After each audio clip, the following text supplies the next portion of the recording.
The following is a presentation of 3KG Community Broadcasting. Big line both ways here, and he certainly is. Kelton Hessen runs it to the right side off tackle. Not much room there. Swafford hauls him down. No gain. Ball's at the 46-yard line. 3rd down and 5. Swafford is the leaning, returning ground gainer for KV. Of course, Wade Williams was their top ground gainer, the graduated quarterback who made 760 Here's yards. the reverse to Kidd and going nowhere. Great tackle by number 32, Will Danuski.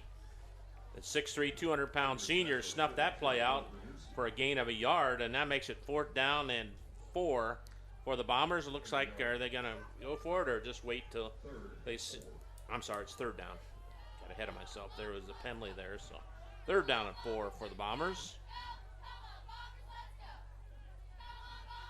Chris Meeks' nature is to run the ball, probably 85% of the time, wouldn't you say, Bill?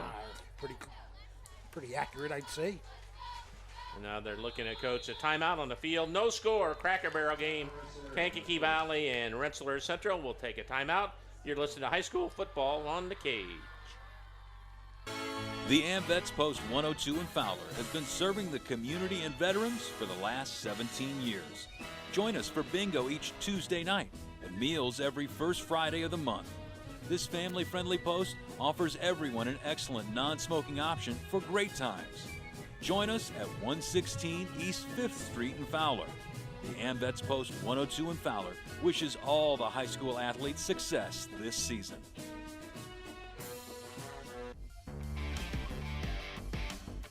Rensselaer Bomber football on the Cage is brought to you by Hillcrest Dental.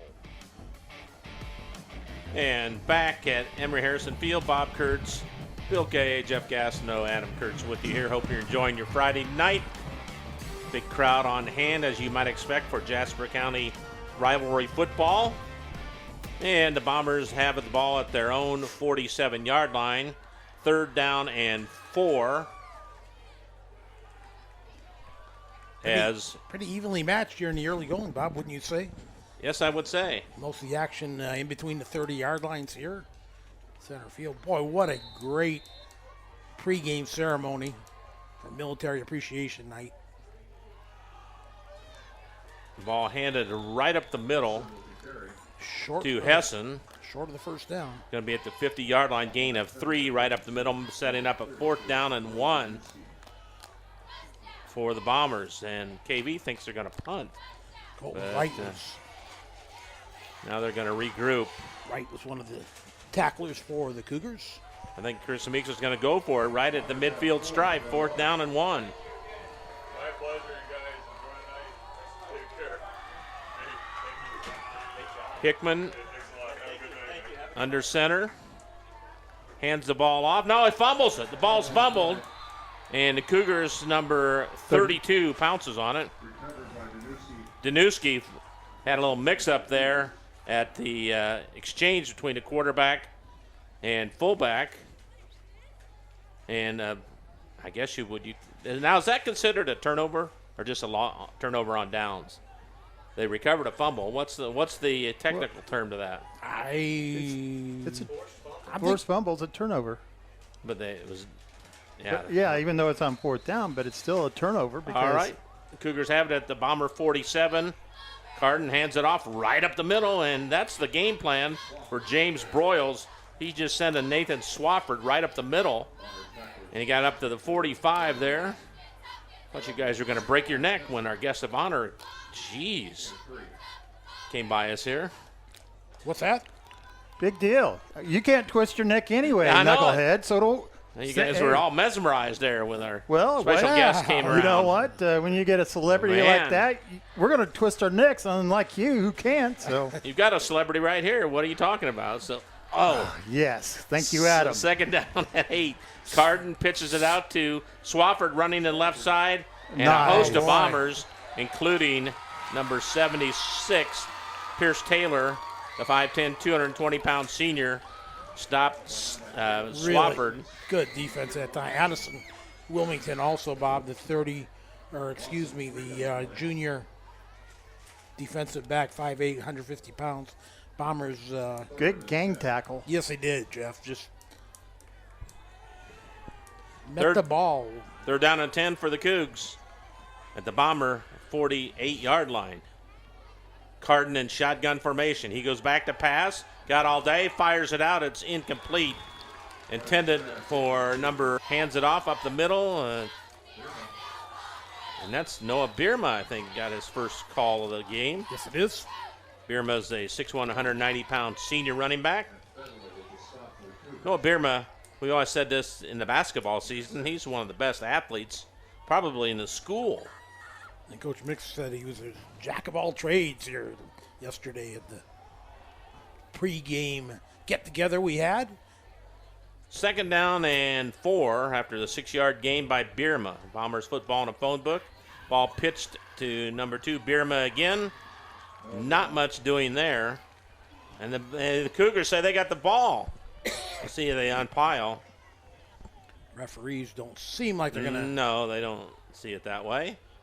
Short gain of maybe a yard up to the 31-yard line. Really enjoyed our get-together with all the pregame with the coaches yesterday over at Mount Hood Pizza. The coach's cage, as we call it. Thank Craig Davison for helping sponsor that. I think our first time there had a few bumps, but I think we're okay now. Here's a ball ran right up the middle. Good run by Bierma again. And, Bill, you said it when you talked with Coach Meeks yesterday. They just got a lot of running backs. They can run in and out, and nobody's going to have a big total because they got so many guys that can carry the ball. First down, Bombers at the 42-yard line, nearing the end of the first quarter here. Scoreless between the Bombers and Cougars. Exactly. Nobody's going to get tired here. Kelton Hessen rushes in, and he takes the place of Dalton Kidd. And the Bombers are going to be able to just run them different backs in all night long. Hickman hands it off to Hessen. You sure?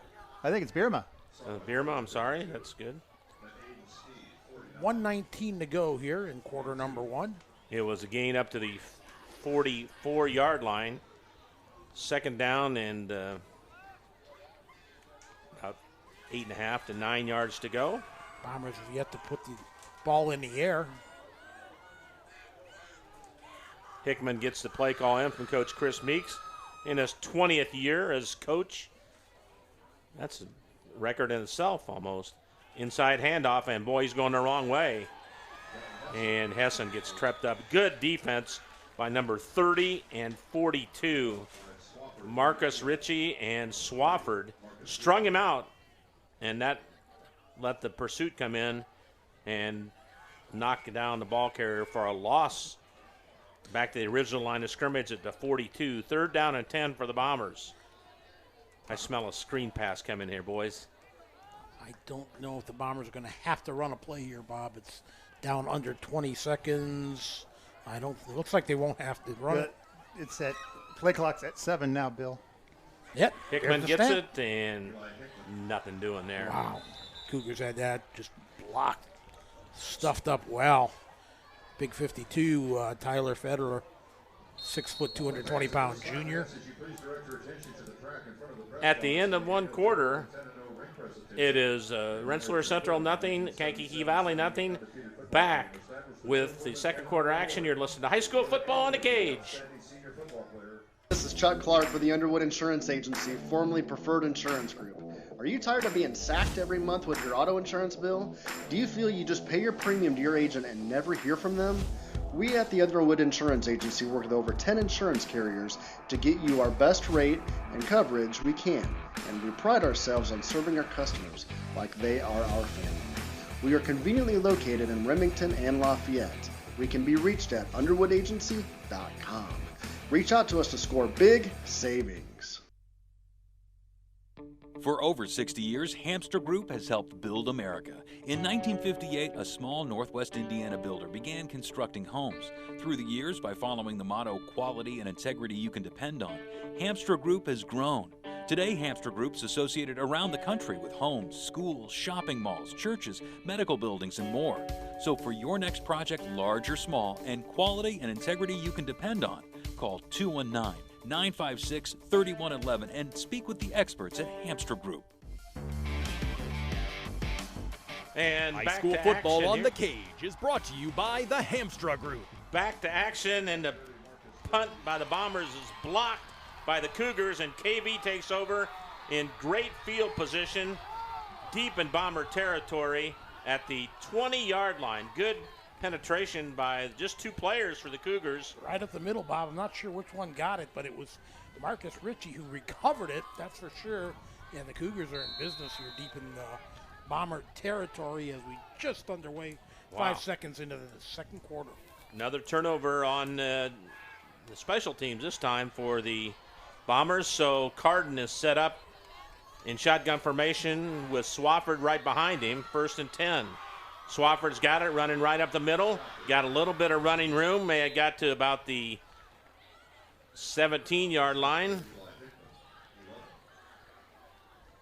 Jeff, this is when your offensive line really perks up, don't they, when they get a big turnover like that? Big down in the opposition's territory. Well, you just flipped the field, Bob, or Bill, excuse me. You just went from, thinking that you're going to be on the other side of the 50, and this time you're on your side, and that was at the 20-yard line. So what a flip and momentum. Everything is going right now for the Cougars. It's now up to the offense to score. 2nd and 8 from the 18 for Carden and KV. A long count, fakes, eludes one tackler, fires it over. It's going to be intercepted by Eli Hickman at the 10. Hickman just stepped right in front of the receiver and picked off the pass by Carden. And the Bomber defense comes up big as KV turns it over for the first time. How about that for returning the favor, huh? Jeez, Pete's was kind of blocked out. Let's see that, but I don't think Carden saw Hickman at all because he kind of came from the side and just stepped right in front of the pass. So Hickman saves the day for the Bombers, and they take over at the 17-yard line of the Bombers. Interesting how switching again happens to be. Well, now we'll see what happens to the Bombers if they're going to be able to take this momentum and march down the field. Hickman in shotgun formation. Goes back to pass. He's being rushed, fires it up for grabs, and it's going to be in and out of the hands of Luke Standish, and he plows into the bench, knocks it down, almost collided with the cheerleaders there as he tried to stab that pass along the right sideline at the 50. It goes incomplete. Glad we didn't have our field mic down there. That would have been disastrous. I was telling Adam to park that thing right behind the bench. Man, that would have been a bad move. Wow. And we would have said it, Bill. Luke Standish almost ran underneath that one, guys, for a big gainer for the Bombers. 2nd down and 10 at the 17 for Hickman. Man in motion, the ball handed right up the middle. Short gain. I think it was Hessen on the carry. Hessen was the ball carrier right up the middle to the 20. Gain of 3, 3rd down and 7 for Rensselaer Central. Still a scoreless game between the Bombers and Cougars here. Playing for the Cracker Barrel. Always a big rivalry game. First game of the year. Again, football in a phone booth set. Hickman goes back to pass, fires it, and it's caught for a 1st down. Standish. To Standish at the 30-yard line. Gain of about 10 yards on that pass. Little slant play over the middle, maybe up to the 31 even. So the Bombers complete the first pass of the night. It turns a 3rd down into a 1st down. Bombers have it 1st and 10 at their own 31. No score here. Midway through the second quarter. Hickman stood in there nicely, delivered a nice line drive, good for the 1st down. Hickman hands the ball up to Bierma, and he's stacked up by number 6, Ryan Tennell, defensive back, junior. Gain up to the 36-yard line. Gain of about 4.5 to maybe 5. 2nd down and a workable distance for the Bombers. Bombers were 6-5 last season, winning their first 2 contests, winning first 3 out of the first 4. There's a little mix-up in the handoff, but Hessen's got it for, nope, Addison Wilmington's got it for the first carry, I believe, of the night for him. For a gain up to the 44-yard line, gain of about 8. First and 10 at the 44. Again, Tinnell on the stop for the Cougar defense. So again, all the Bombers look at their wristbands for the play as Hickman gets the offense set. Slot right. Hickman hands it off right up the middle. Nothing there for Wilmington. He got a little more than, he got a couple anyway. He got it up to the 46-yard line, gain of 2. Reese Williams in on the tackle for Kankakee Valley.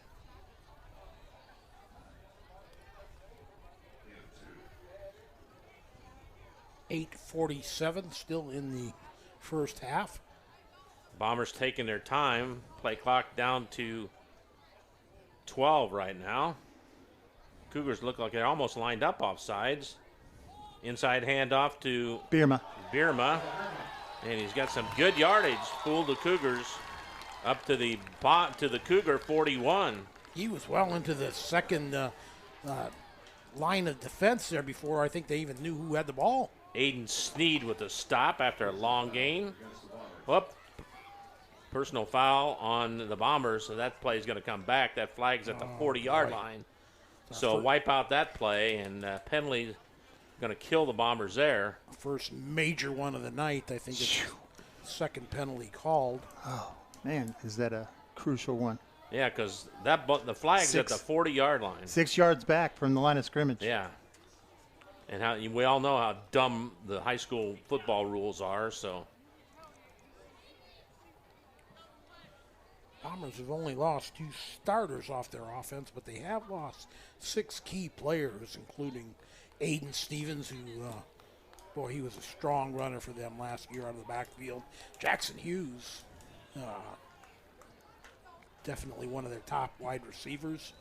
Braden Wright, Noah Donahue, tight end. They lost some guys that they're going to have to step up and find everybody to. Second and forever for the Bombers after that personal foul penalty. Moves it back to the 31-yard line of Rensselaer. Call it 2nd and 25. Ball handed out, and the pass is caught. Stephen Duncan with the catch. The 5'11", 195-pound senior gets it up to the 35-yard line, gain of 4, still third down and forever. Scoreless game here in the Cracker Barrel between Rensselaer Central and KV. Nobody's really even came close to getting a score here. Danuski with the stop for the Cougars. I don't know if the Bombers have a 20-yard pass play in their books, but now's the time to have it if they do.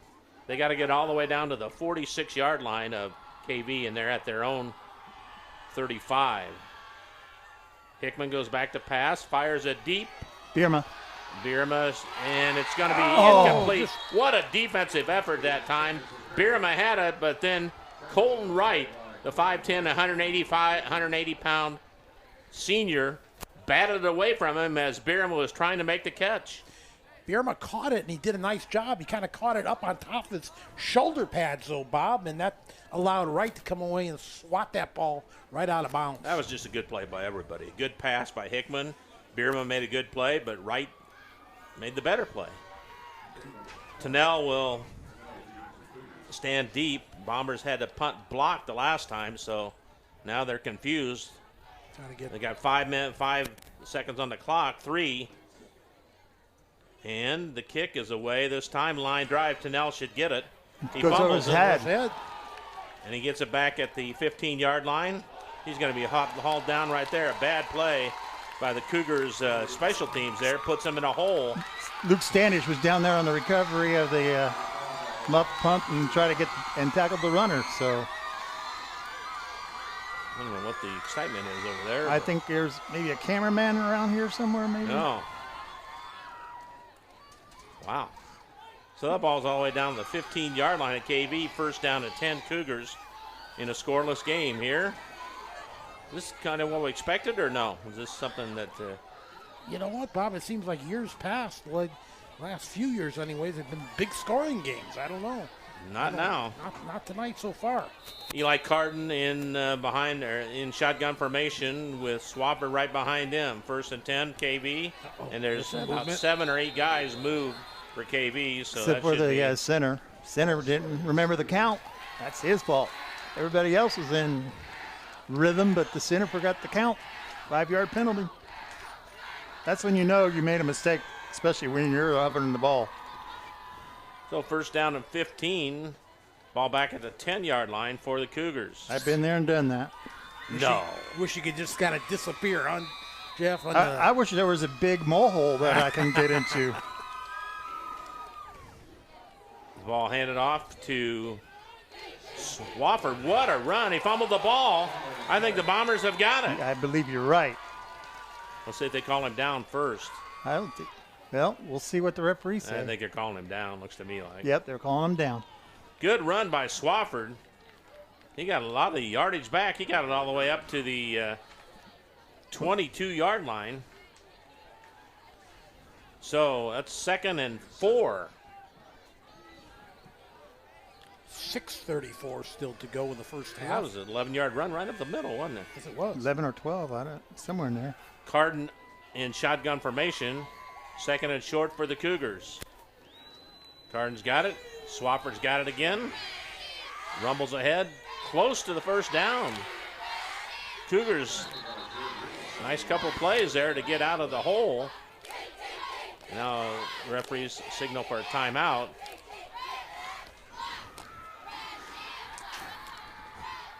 And a flag on the play. Flag on the play, yeah. Personal foul against the Bombers. So the Bombers get another personal foul. And they don't like it.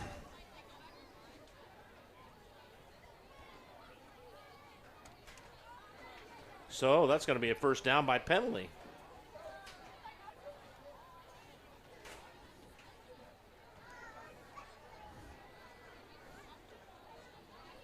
And the officials are discussing with the what looks like Eli Hickman out there.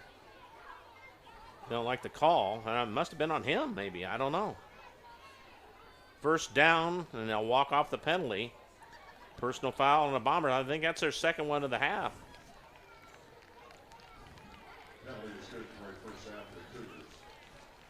Mark off 15 yards, and that's all the way up past the 40-yard line now. Well, right at the 40.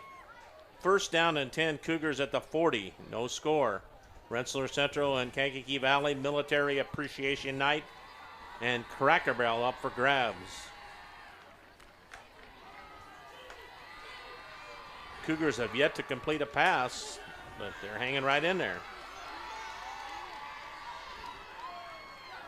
Carden surveys the defense with Swafford the running back. 1st and 10 from the 40 of Kankakee Valley. Swafford again, right up the middle.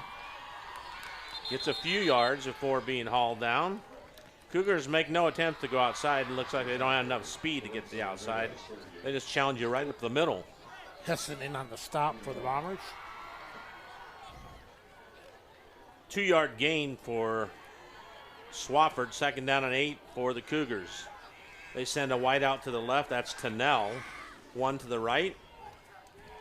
1 running back, a slot left. Carden, a long count. The workhorse is Sneed. He gets tripped up right away there. Good play by Hessen, number 31, where the Bombers took him down low. And a big guy like that, that's where you want to. You just grab his ankles and just know that, especially like Hessen, small guy, going against a guy that's probably 210 pounds, 220 pounds. 3rd and 8 for the Cougars at their own 42 as we're drawing near the end of the 1st half. Carden, he goes back to pass, rolling to his right, fires it out. It's in and out of the hands of the intended receiver. Number That was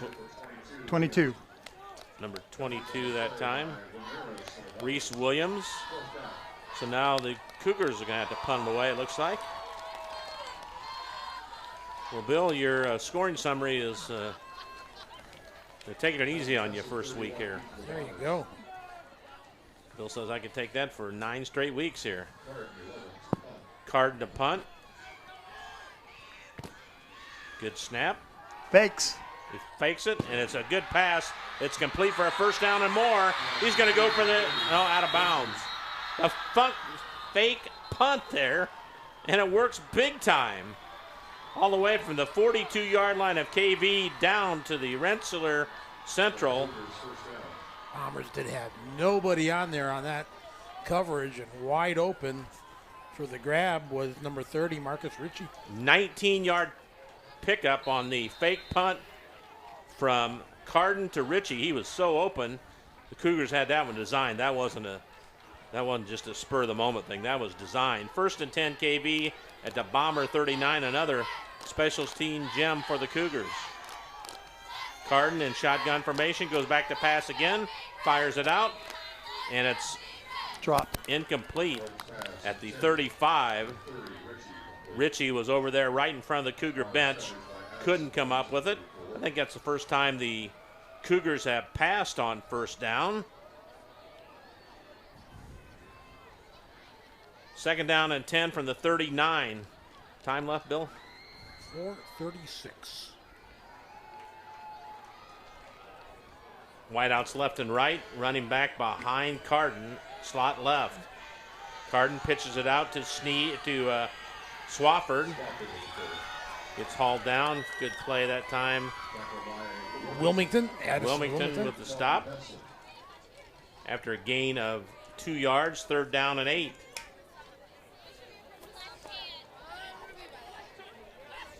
I think this is the furthest any team's been in the opposition territory so far.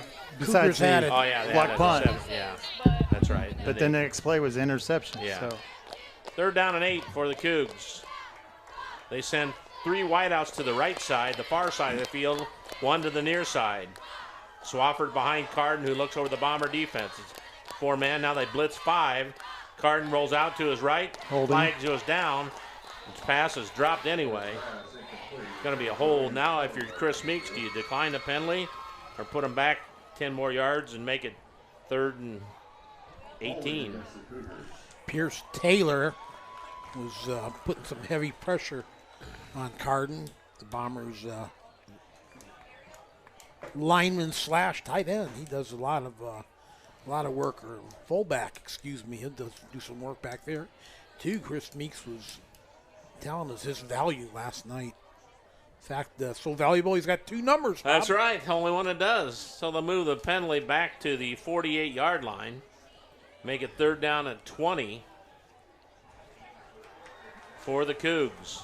Now, Bob, we got 2 guys on the Bomber roster. Now look at that. 38 and 67 all belong to Lorenzo Ramirez. Oh, man, I didn't notice that. So Carden back in shotgun formation. Wide out left and right, slot right. Bombers faking a blitz. Now they've dropped back.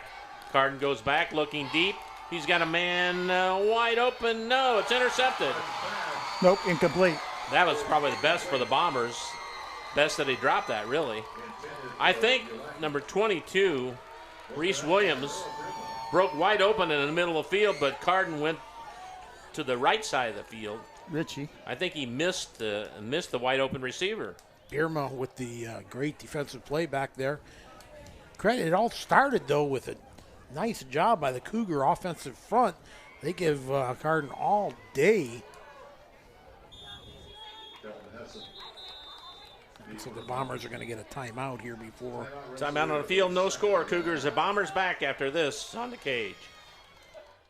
Psychological Services offers psychological counseling, consultation, and assessment. Locally owned and operated, Pulver Psych focuses on solutions for the community and serves as support for individuals, families, and organizations. Whether you're in need of personal, family, or success counseling, Pulver Psychological Services can help you reach your life goals. Increase work satisfaction, have better relationship compatibility, improve sports performance. Get in touch with Pulver Psychological Services by visiting pulverpsych.com. Rensselaer Bomber football on the cage is brought to you by Hillcrest Dental. Back at Rensselaer Central, Bob Kurtz, Bill Kay, Jeff Gassno, Adam Kurtz with you here. Hope you're enjoying your Friday evening. We're enjoying our inaugural broadcast here of high school football on 3kgthecage.com. Tell your friends. If you're listening online, make sure you tell a friend or two that that's where you'll get the experienced broadcast team here, and great football action, as we always have brought you before. 24/7 Club Fit halftime show is coming up. Carden will boot it away. Line drive kick, fielded at the 15-yard line, fumbled, and the ball's loose. Looks like the Cougars have got it. Special teams for the Bombers are just killing them tonight, boys. Wow. That's a killer right there. Marcus Ritchie with the fumble recovery, and that's deeper than the last time they had a turnover. The ball's at the 13-yard line this time. When you're the lone man deep back there and you fumble, there's not much of a chance that you're going to get the recovery, that's for sure. And then you're asking your defense to get right back out there again. Yeah. Two great coaches. I love James Broyles. He'll tell you exactly how he feels, and so will Chris Meeks. You can hear the coaches' comments on the Coach's Cage show every Thursday from Mount Hood Pizza and Grill in Rensselaer. 6 o'clock start time. Come out and join us. That food is tremendous, and we appreciate Craig Davison opening up the back room. Yeah.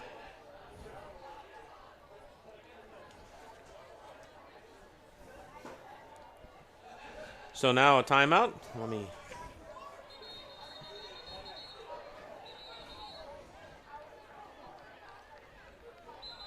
And one of our fine sponsors is the Jasper County Recovery House. They'd like to remind you that hope and freedom from life-controlling addictions is possible. Their proven residential recovery program for adults 18 and over focuses on total life transformation. Their strong faith-based approach offers spiritual, academic, and vocational training that equips individuals to return to society as responsible citizens. Ball handed off to Swafford. Gets inside the 5. Big run for the Cougars. If you or someone you know needs help overcoming a life-controlling addiction, call today at 574-226-0789. Second down and about 3 to go. Ball's where? At the 6-yard line, I believe. Carden in shotgun formation still. Swafford's been the workhorse. He gets it again right up the middle. Plowing ahead across the 5. He's got a first down inside the 2, I believe. No, maybe not. Maybe he's just short. Calling a third down in inches at the 2-yard line. No, it can't just be outside the 2. Yeah, I was going to say, it's got to be outside. In between the 2 and the 3. Let's put it that way. Yeah, because if the ball was started at the 12, it's got to be outside of the 2. So let's see if Carden, he stands under center. This looks like smells like a quarterback sneak to me. A long count. Nope, he hands it off to Swafford, and he's into the end zone for a 3-yard touchdown. 2:02 to go in the first half. Nathan Swafford with a 3-yard touchdown run. The Cougars have the first points of the season, and that's what it's been all game long. Swafford up the middle, and the Cougar fans are on their feet and excited. So three plays, 12 yards, Bill. Left-footed soccer-style kicker. After a muffed punt. Snap is a good one. The kick is up. Looks good from here. No good. That was number 33, it looked to me like. No, there is no 33. 30. Should be 30, Bobby. 30, Ritchie misses the kick. That could come back to haunt the Cougars.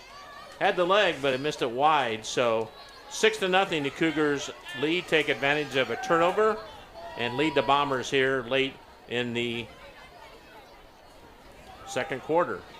Well, just goes to show you that every possession makes a difference, and a muff punt reception just kind of opened the door for the Cougars, who took advantage. And that's where you got to find out who is going to take advantage of those turnovers. Turnovers are part of the game, but you got to capitalize. Cougars capitalize. All right, let's see what the Bombers can do here in the final stages of the half. Halftime, we'll have Jeff Webb, statistician, come up and go over the statistics for you.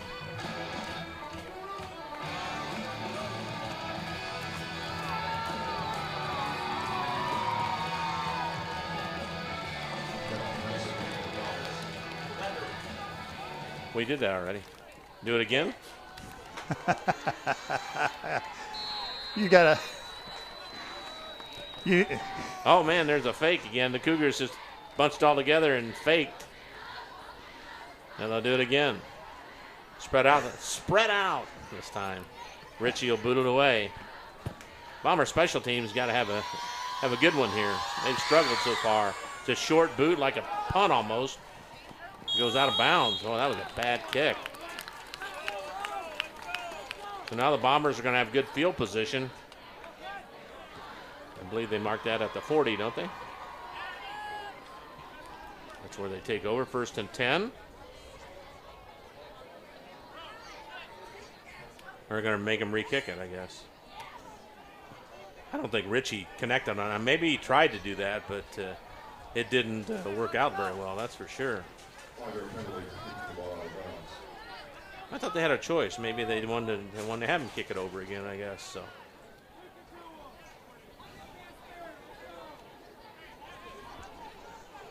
Yeah, I'm pretty sure there is an option there, Bob, but This weather is brought to you by Alamo Kibosh Sewing Shop. From stylish to nonsense, your dependable sewing shop. What's the temperature there, Mr. Kurtz? 63 degrees, and it feels like 63 degrees. How about feels that? Pretty good. Feels good. Yes, it does.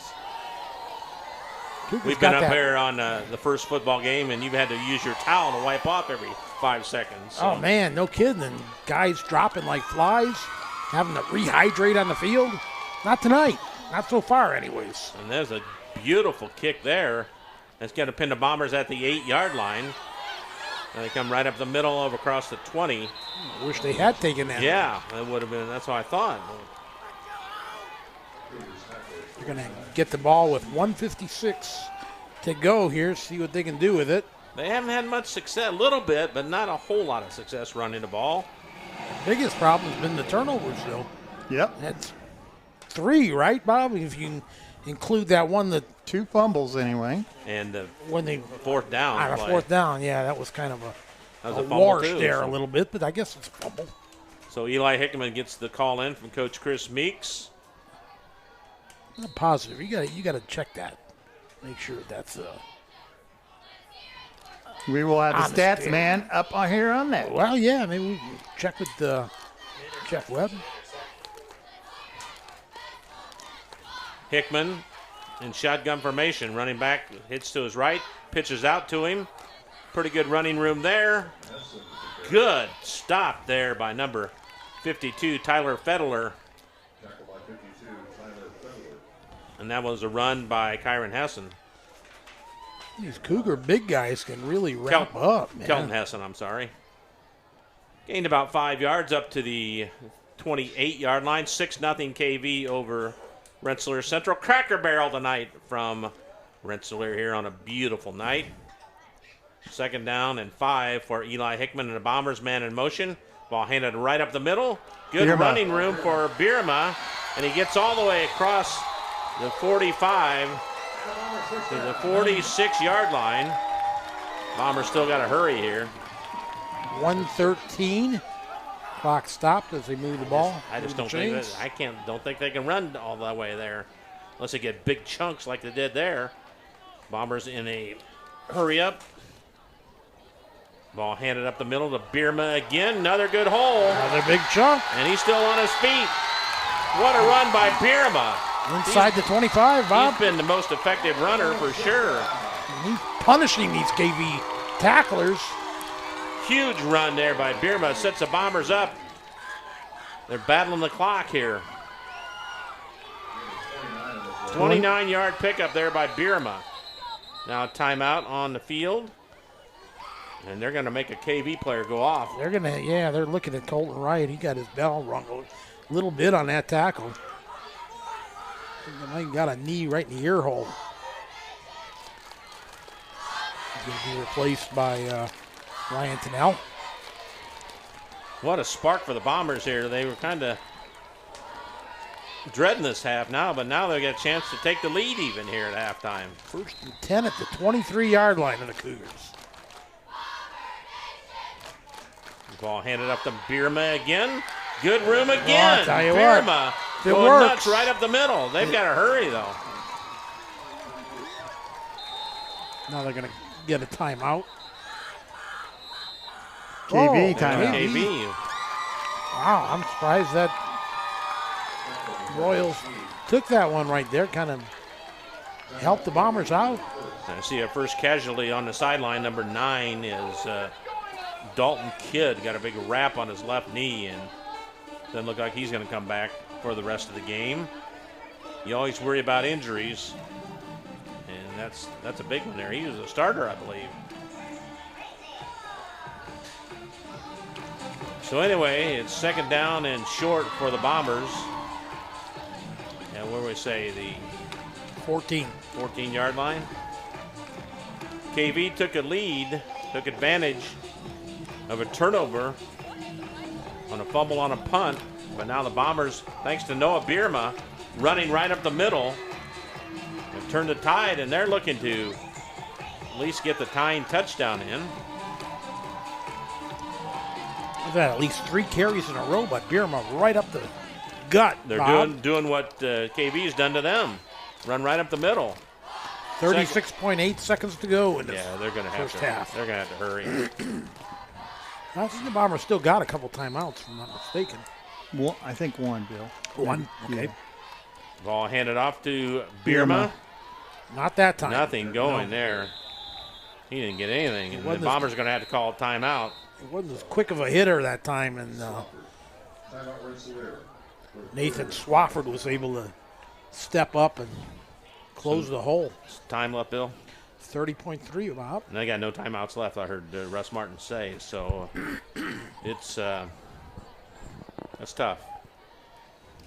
We'll go over other games in the area tonight, as this is another big rivalry night over at South Newton.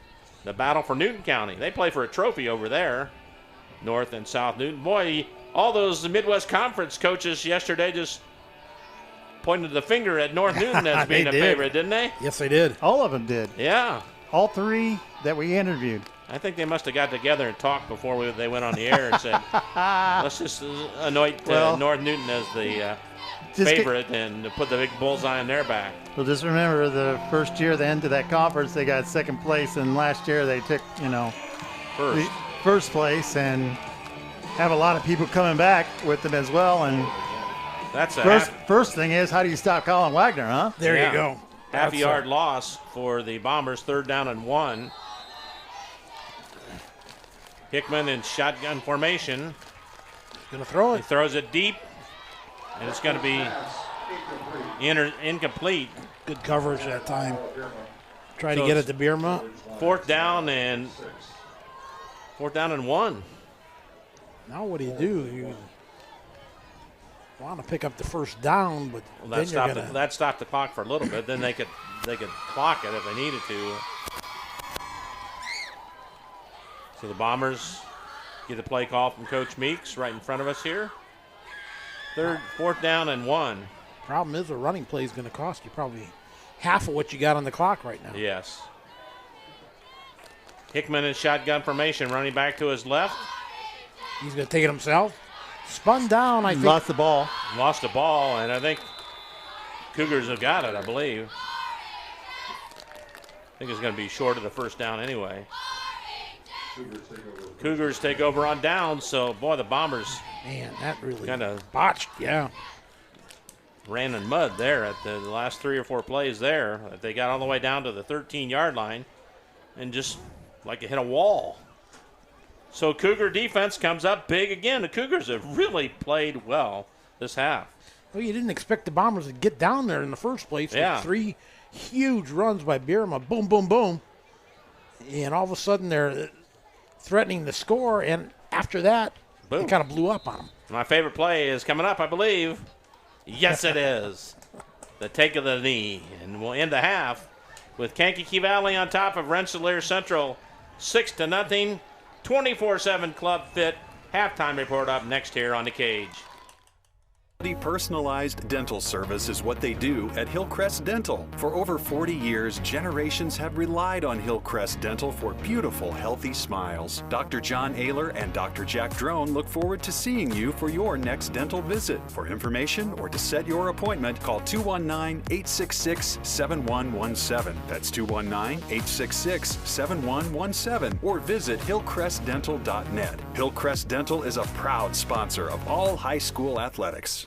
Shanley Construction, Pools, and Excavating has been improving area homes and businesses since 1973. Whether residential or commercial, they offer lawn care, installation of above-ground and in-ground pools, plus pole barn and new home construction. Shanley is your source for new driveways, parking lot expansions, as well as fence row and building site clearing. Start your project by calling Jim Shanley at 219-866-5955. Shanley, Rensselaer-based, family-owned. Call today.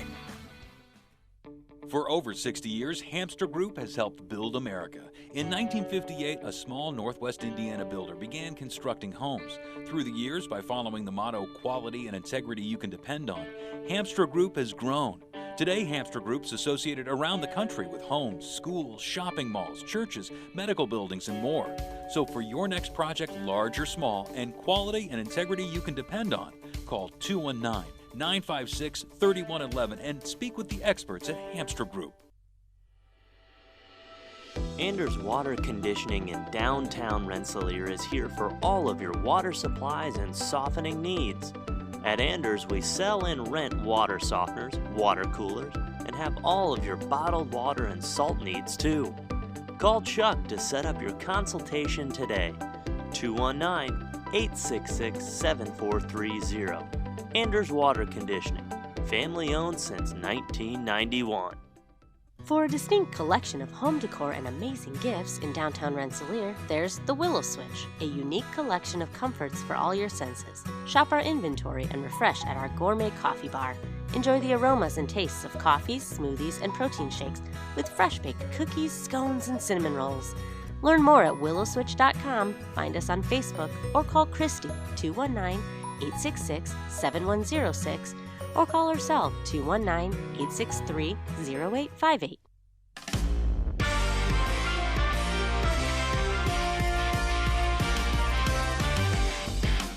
High school football on 3KG, The Cage. And now, the 24/7 Club Fit Halftime Show. All right.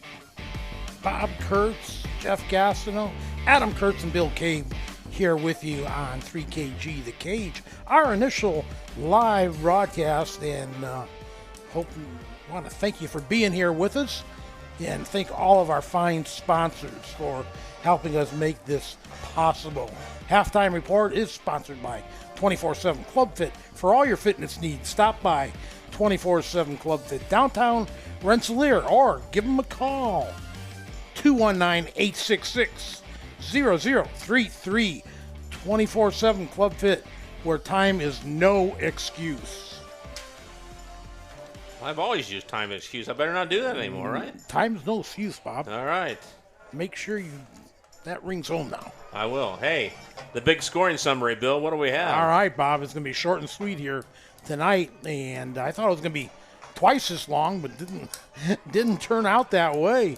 Just one score, and that came in the second quarter with only 2:02 remaining in the half, and it was a short 3-play, 12-yard scoring drive as Kankakee Valley was able to turn a recovered fumble punt return and turn it into points on a Nathan Swafford 3-yard run.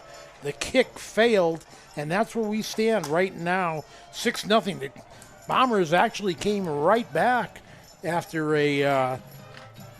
they turned down what would have been a penalty on the kickoff return by KV. Could have had the ball at the 40. It looked like a mistake, but 3 huge plays right up the middle by Noah Bierma. Took the ball all the way down. He probably marched it over 50 yards, I think, in a short amount of time. But boom, when you don't have much time to work with, boy, there's no room for error, is there? And you're not a passing team, so you really got to do something that you really aren't accustomed to. Comfortable Really kind of, especially the first game of the year when you're going against live competition really for the first time. That's just hard to do. And the Bombers, if they had another minute, I think they would have changed things up play-wise and maybe scored, but they just didn't have the time and really kind of messed up the last few plays there on 3rd and 4th down. So it's not been a real good half for the Bombers. They've lacked execution and turned the ball over and had some costly special team plays too as well. So that's really hurt them, and that's why the Cougars are on top 6-0. I know we've got a big slate of high school football around the area. Next week we'll be over at North Newton as the Spartans take on Rensselaer Central. And Bill, you know, the Spartans have not beat the Bombers since 1993 is the last time North Newton has won a game, regular season game or postseason game against the Bombers. So a big long streak by the Bombers. We'll see if it continues next week. That'll be a 7 o'clock start, about 6:45 pregame, so somewhere around there, maybe 6:30. So what are the other games in the area? Other games, Bob, include tonight Benton Central trying to get off on a good start to their football season here. They really are looking for let's see if I can say that. Some success. There you go. There we go. As they travel to Delphi tonight, get off on a good foot. Carroll is at Tri-County. Cavaliers with a big matchup here to get their season going on their new coach, Mark Rettencord. The old football boys basketball coach there. Exactly. How about that is right. And Mark is up to the challenge, and we'll see how his squad does tonight. North Newton, we talked about them a little bit here already. They've got the big rivalry game here tonight, too, and that's over in Kentland as they take on the Runnin' Rebs at South Newton. Taylor is at North White. We saw North White a little bit right here at Emory Harrison Field last week in the scrimmage against the Bombers, and they've got some good players. Do the Vikings? They got some good size for a 1A school, not a whole lot of depth. So let's see what they can do tonight as they entertain Taylor. And West Central is over at Caston, and boy, that could shape up to Mark be Hall was a a little big fired one. up last night, wasn't he? He was. He said that they were hearing some rumblings over from Caston Way, and yeah, I guess you can't blame Caston a little bit. Caston was on the short end of a 72 to whatever score. Whatever last year. They had so low numbers last year they had to forfeit some games because they couldn't field a team. So I guess that's what social media does for you here. So it does, but it should be interesting to watch and see how that thing plays out here tonight. Make sure you listen to us each week, each Friday night for high school football on The Cage. That's 3kgthecage.com. Click on there, and then you'll be directed to our live stream there. And I know we're going to put some articles up. We're going to put a recap of this game up in the next couple of days, too. And we'll be able to archive this game, I believe, right, Adam? So if you didn't hear tonight's broadcast, you can just go to our website and follow the directions there and click on those games. Will be archived for you if you want to listen to those. If your player want to go home and listen to the game tonight before you go to bed, do that. That'd be a good way to do it. We're going to name, we got a whole bunch of things coming up. We got our player of the game, our play of the game. Jeff, we got coach's comments, right? That's correct. Again, we can't express enough. We're a new project going out here, and the support and the sponsorship of the local community has been amazing. These people, these businesses here in our area are great. Go support them. Tell them you heard it on The Cage. That'll help us out. That'll help them out. and just support the local business here, because they didn't have to do this. I mean, we're a brand new entity. We don't, nobody knows what's going to happen here, but we just thought with the way things happened this summer to some of us, that we thought this would be the way to go. And here we are.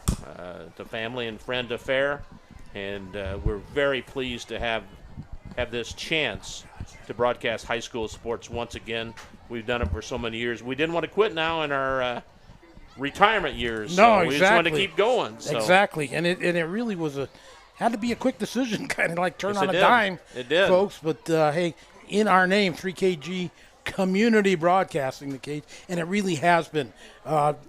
Again, like I want to emphasize with Bob, our thanks to their sponsors. Everybody that we've worked with has been so supportive and so positive, and standing in our corner, giving us a chance. So it's just been wonderful. I got to thank our son and daughter, really the driving force behind pushing our lazy rear ends to do this. So Brooke and Adam, thanks a lot for giving us the push, you know. The young blood, man. The young blood, yeah. We couldn't have done it without them. And 60-year-olds and near 60 couldn't think of this, so we appreciate those two. Okay, we'll take a timeout and hear from Jeff Webb, Rensselaer statistician, after this on The Cage. This is Mark Legler from VEN Enterprises. We have been your local honor box and vending machine provider for 20 years. We provide no-cost, hassle-free snack and vending service in all of northern Indiana and west central Illinois. For a snack box or vending machine to be brought to your place of business, please call 219-261-2484. Family owned since 2000, we would love to provide our service to you. After a hard day's work or play, it's time for some relaxation, and there's no better place than Unwind on Front Street in Rensselaer. For massage therapy, facials, spray tanning, yoga classes, and wellness, stop by Unwind. They also offer student athletes 30-minute massages for $25. Alina would like to thank Unwind's loyal customers for their patronage since 2016. To make an appointment, call Unwind at 219-869-0290. If you're looking for a great look and lively conversation, stop by the Soon Salon in downtown Rensselaer. Let owner Lisa Ohanas take care of all your hair care needs. From cuts and colors to fingers and toes, Lisa will have you loving your look. Schedule your appointment by texting Lisa at 219-819-5744. The Soon Salon, located at 126 North Van Rensselaer Street. The AmVets Post 102 in Fowler has been serving the community and veterans for the last 17 years. Join us for bingo each Tuesday night and meals every first Friday of the month. This family-friendly post offers everyone an excellent non-smoking option for great times. Join us at 116 East 5th Street in Fowler. The AmVets Post 102 in Fowler wishes all the high school athletes success this season. Working with our customers has been Kentland Bank's trademark for 87 years. We're dedicated to making your visit a lasting one, and helping you achieve your goals is our #1 priority. With 5 locations, Kentland Bank offers all loans needed for today's businesses and families, including car loans, mortgages, agriculture, and commercial loans. We're here to make your busy life less hectic by offering online and mobile banking, bill pay, and P2P payments. Member FDIC and equal housing lender. High school football on The Cage is brought to you by the Hamstra Group. And back at halftime here in Rensselaer Central High School, KV6, the Bombers nothing. Our reliable stat man again this year, Jeff Webb. Jeff, thanks for coming up. Take it away. All right, guys, we'll start with KV. So far for the first half, they've got 5 first downs, 1 of those passing, 3 rushing, another one by penalty. Total yards for them is 81 at this point, 28 passing on 3 out of 7. And they've got 53 rushing yards on 16 attempts. Leading rusher is Nathan Swafford, 16 carries for 53 yards. Rensselaer, 7 first downs, 1 passing, 6 rushing, 159 total yards, 16 of those through the air on 2 of 5 passing, and 143 yards rushing on 25 attempts. Leading rusher for Rensselaer right now is Noah Bierma with 9 carries for 85 yards. And defensively, the Bombers are led in tackling currently by Kelton Hessen with 4, Addison Wilmington with 4, and Luke Standish with 4. Turnovers have killed them, haven't they? You could say that, yeah. Jeff, I appreciate it. Thanks a lot. We'll see you at the end of the game. All right, sounds good, guys. Thanks. Rensselaer statistician Jeff Webb has been our guest. And back with third quarter action after this. You're listening to the 24/7 Club Fit halftime report on the Cage. If you're looking for a great look and lively conversation, stop by the Soon Salon in downtown Rensselaer. Let owner Lisa Ohanas take care of all your hair care needs. From cuts and colors to fingers and toes, Lisa will have you loving your look. Schedule your appointment by texting Lisa at 219-819-5744. The Soon Salon, located at 126 North Van Rensselaer Street. Hi, this is Chuck Clark with the Underwood Insurance Agency, formerly Preferred Insurance Group. Are you tired of being sacked every month with your auto insurance bill? Do you feel you just pay your premium to your agent and never hear from them? We at the Underwood Insurance Agency work with over 10 insurance carriers to get you our best rate and coverage we can, and we pride ourselves on serving our customers like they are our family.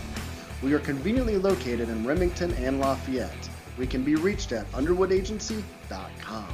Reach out to us to score big savings. The AmVets Post 102 in Fowler has been serving the community and veterans for the last 17 years. Join us for bingo each Tuesday night and meals every first Friday of the month.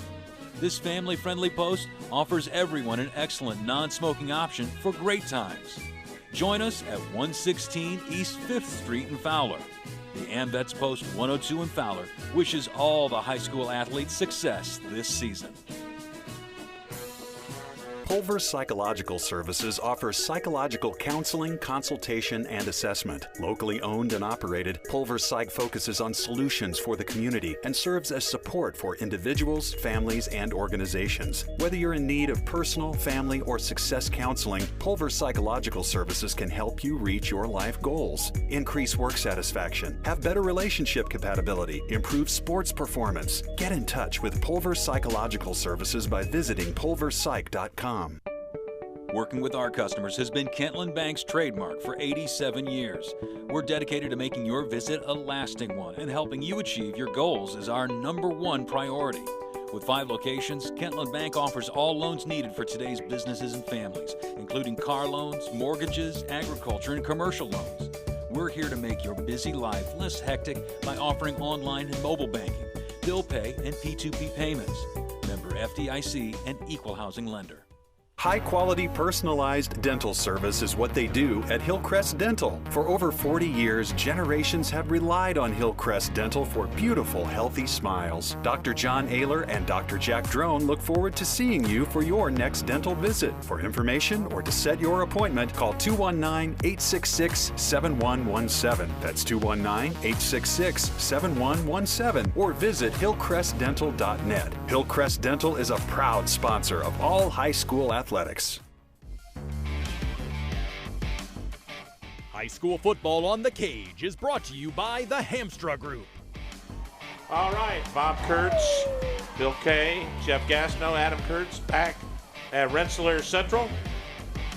We're ready to start the second half. KV will receive the kick, leading 6-0 here. Bob, one update from our comparable.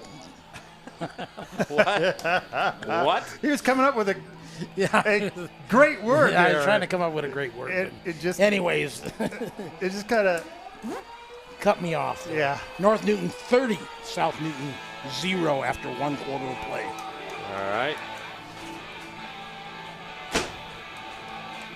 You know REO Speedwagon's got to be played here when the Bombers kick it off. got to rock the house. Got to find some energy here the second half here for the Bombers if they're gonna, because it just seemed like KV had just a little edge. But the thing was, we heard turnovers, big killer for the Bombers. All right, Hickman will boot it away. Cougars have the whole field covered there, spread out all over the place. kicking against the wind this quarter. And it's a short kick fielded on the run at the 15. Dropped and picked up again. And they get it over the 25 to the 26. That was number 13, Bob. Logan Fugit.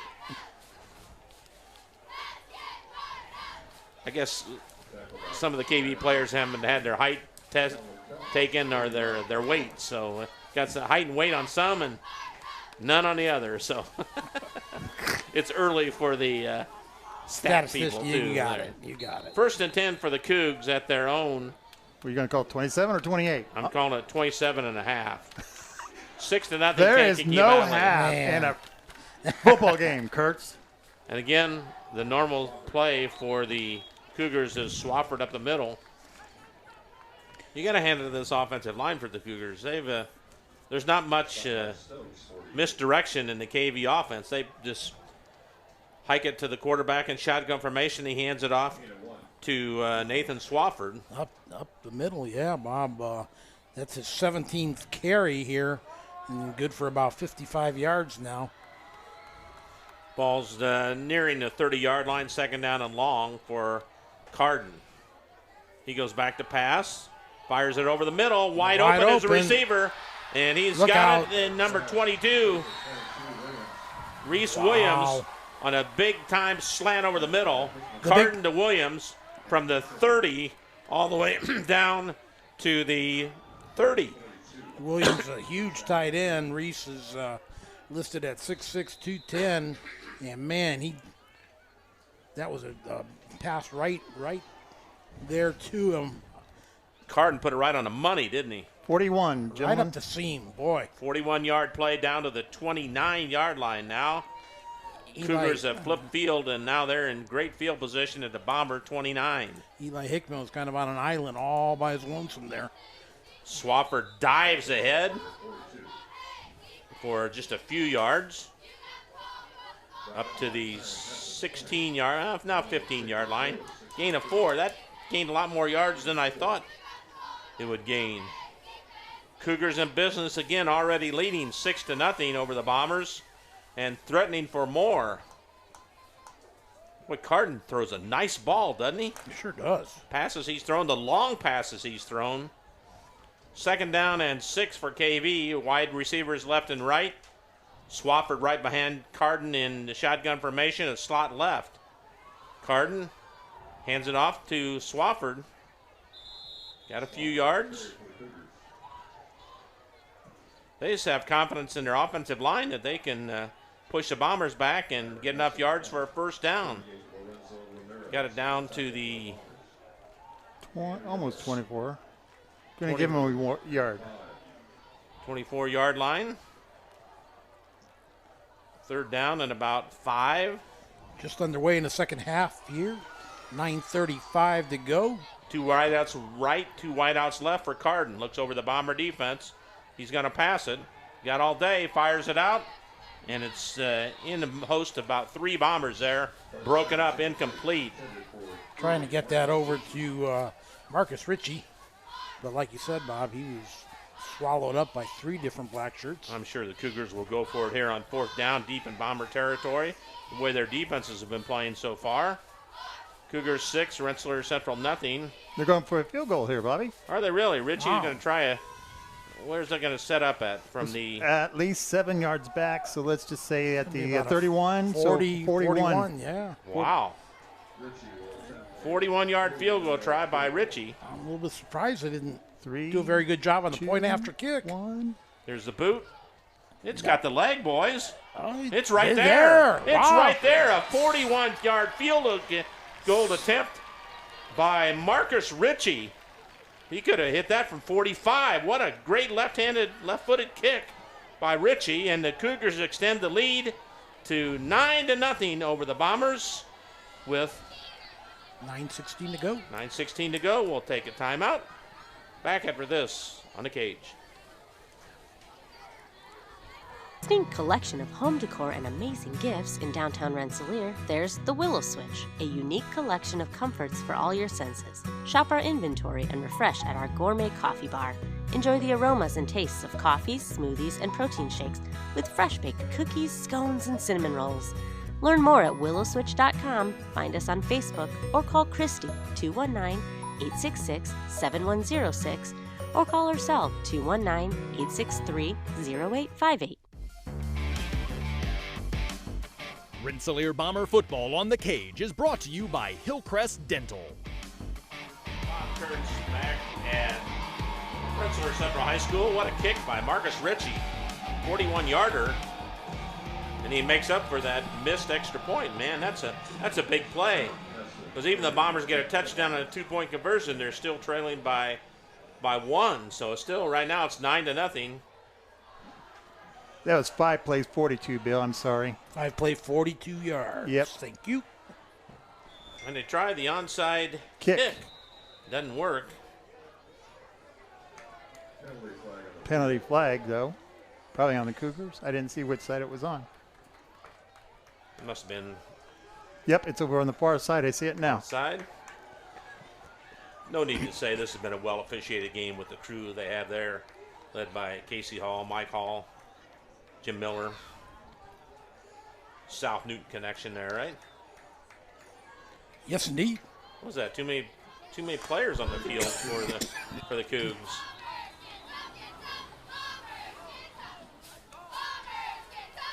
Yeah, decline it. Trying to figure out the referees. We're trying to figure out, did they decline it or not, or what? And Casey Hall already showed that they declined it, so Bombers are going to take over at the 47-yard line. Bombers, as Jeff said earlier, they need something to spark them. They're just can't get anything going tonight. 1st and 10, Rensselaer Central at their own 47-yard line. Cougars, thanks to a Marcus Ritchie 41-yard field goal, lead 9-0 now. Football in the phone booth set for Eli Hickman. Man in motion. They pitch it out. And a pretty good run. They eluded one tackler there.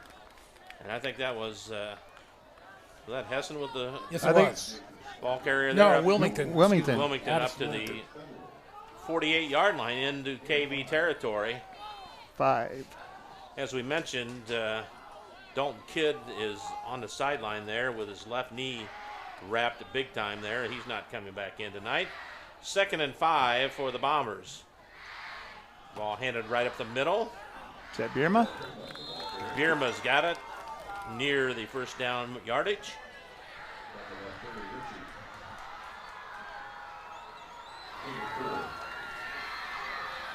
So 3rd down and 1 for Rensselaer Central at the Cougar 43-yard line. 9-0 KV leads.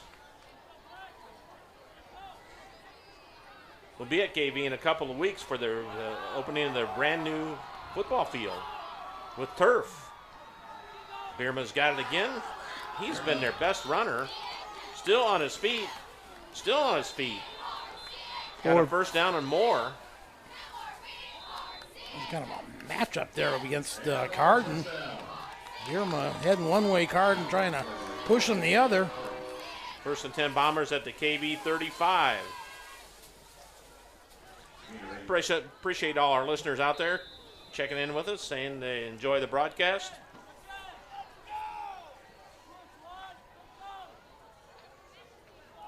First and 10, Rensselaer Central, Eli Hickman in shotgun formation.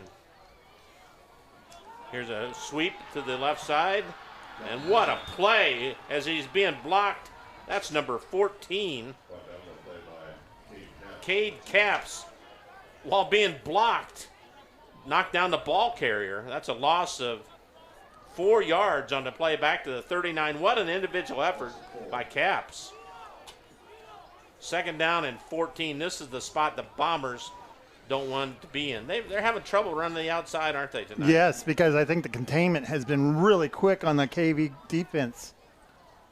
Bierma inside handoff, nothing going there. Snipped out nicely there by, guess who, number 49, Aiden Sneed. That gained 2 yards back to the 38. Cougars will remain on the road next week as they travel to Wheeler. Bombers have a long third down, 3rd and 13 from the KV 38. Kankakee Valley leading 9-0 here in the third quarter. 6:36 to go in quarter number 3. Bierman, the wing back to the left. Under center is Hickman. Hickman's got it. Rolls out to his right, and he's going to get swarmed under. I don't know if that was a broken play or what. Hickman's still on his feet. He's got some running room now. That's an unbelievable run by Hickman just to get back just to the gain a couple of yards. So he was going to be smeared all the way back into Bomber territory, and he made it all the way up to the regular line of scrimmage almost? Yeah, right at the regular line of scrimmage at the 35. So he ran about 40 yards to get just a few. 3. So make it 4th down and 10. So all that excitement creates a 4th and 10. Bombers going to go for it here, you think? Not that deep in. Yeah, they've got a punt here, don't they? I would think. They're kind of. Nope, they're going for it. 4th down and 10. Play clock at 5, 4, 3. Hickman goes back to pass, fires it deep, and it's going to be incomplete. He had Bierma out there by himself early, but the pass was kind of late. So the Cougars, once again, their defense has been sparkling tonight. Came up with the big plays. Yes, they have. They went for it. Hickman shot it down the left side down. If he could have got it there a little bit sooner, because the KV. Yeah, it kind of stayed up there high or too long, I think, Bill. You're right. Number 21 was on the cover. That Chance Ulaki. He gave him Ulaki a chance to catch up to the ball. We're going to have the play of the game tonight in the post-game show. The player of the game tonight during the post-game show. And your coach's comments. Coach's comments. So a big post-game coming up. Stick with us. Cougars take over again, 1st and 10th, their own 35. You think it's going to be Swafford up the middle again? Nope, it's going to be a little swing pass out. And the receiver is open. Daniski catches the pass on a little swing pass out there. And it's a good gain. Delphi 29, Benton Central nothing. Benton Central football team just is struggling.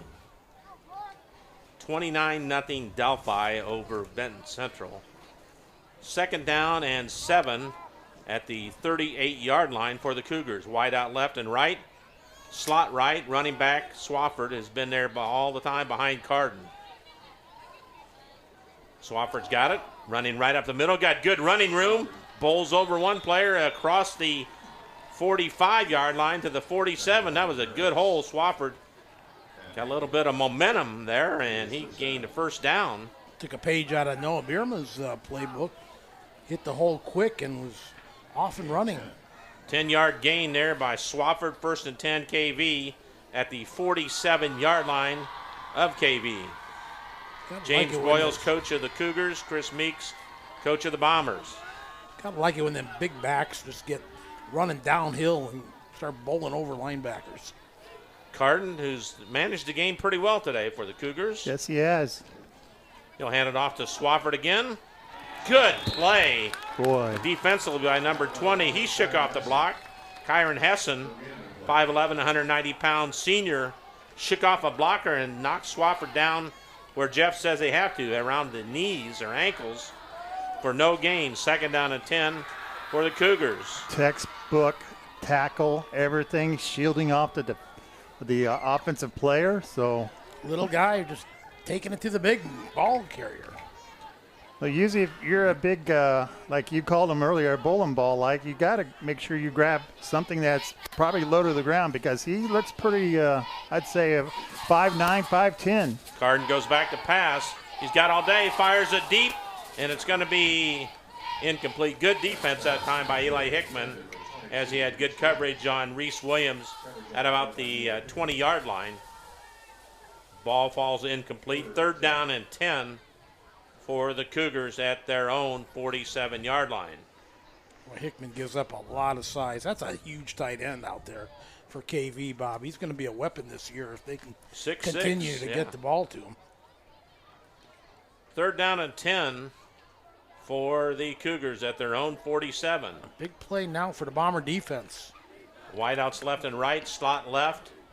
Swafford behind Carden, who looks over the Bomber defense. Carden rolls Fakes. out to his right. He's firing it deep again, and it's going to be incomplete. Nice defense. Nice effort by both. That's Hickman out there again. Great. That was a great pass for one, and almost catch there, but Hickman batted it away. So it's 4th down and 10. Boy, that's just another good play by both squads. Exactly. I was going to say, Bob, both of them did a nice job of doing what they needed to do. One was trying to catch it while the other one was just trying to knock it away. That was the Cougars' Marcus Ritchie, who went up there high and really made a good play on the ball. I was surprised he didn't come down with it because it looked like he was going to go up and grab it. Boy, the KV offensive line has given Carden all kinds of time to throw the ball tonight. Here's a Uh-oh. bad Ball. snap. Carden's going to get it, and he falls on it. And No. No, he picks it up. The Bombers pick got it it. up, They're and they're gonna going to score. score a touchdown. Luke Standish. Luke Standish scooped up the loose ball, and he'll score the touchdown off the turnover on the specialty team, and the Bombers score. I'm going to say 23 or 24 yards, Bill, somewhere in there. Scoop and run in. Carden looked behind him as he was chasing that high snap, and he tried to scoop it up on the run. Then he fell down trying to hold it, couldn't do it. Luke Standish scooped it right up, then went into the end zone. And what a break for the Bombers, and they capitalized with their first score of the year. And now Hickman, who throws left-handed, but he kicks righty. Snap is good. The kick is good. So suddenly the Bombers turn a 9-0 deficit into a 9-7 score right here. That'll change emotion here. We'll take a timeout now. Back after this, you're listening to high school football, the Cracker Barrel on the Cage. For over 60 years, Hamster Group has helped build America. In 1958, a small Northwest Indiana builder began constructing homes. Through the years, by following the motto, quality and integrity you can depend on, Hamster Group has grown. Today, Hamster Group's associated around the country with homes, schools, shopping malls, churches, medical buildings, and more. So for your next project, large or small, and quality and integrity, call 219-956-3111 and speak with the experts at Hamster Group. High school football on the Cage is brought to you by the Hamstra Group. And we really like to thank the Hamster Group, one of our main sponsors this year, along with Hillcrest Dental. Those two are really put forth an effort here to bring you high school football. We do appreciate them very, very much, as well as all the other sponsors here that have made it possible for us to do this. And what would you expect a Cracker Barrel game? Little turnover-itis here for both squads. Well, that one there was on the center himself. That one flew right over the punter's head, and he still wasn't able to jump high enough as that did sail over the punter's head. And good thing that the Bombers were key on it, and Luke Standish. Oh, Standish, man, was he? I think Carden really wanted to pick that up and punt it again. Ball fielded at the 8-yard line. And a pretty good run back across the 25 to about the 27-yard line. Ball game now, folks, 9-7 in favor of the Cougars here. A lot of time to momentum. go. 3:39. 3:39. Still in the third quarter. Been a quick game, hasn't it, boys? You don't pass the ball much, and you complete things. It's a quickie. Military Appreciation Night, big crowd on hand. A lot of veterans were here being honored in front of the game. Jim Corneliuson sang a great rendition of the national anthem, getting the crowd fired up. We should have just taped that and used that every game here. Got the band in there with him. Carden again will hand it off to Swafford.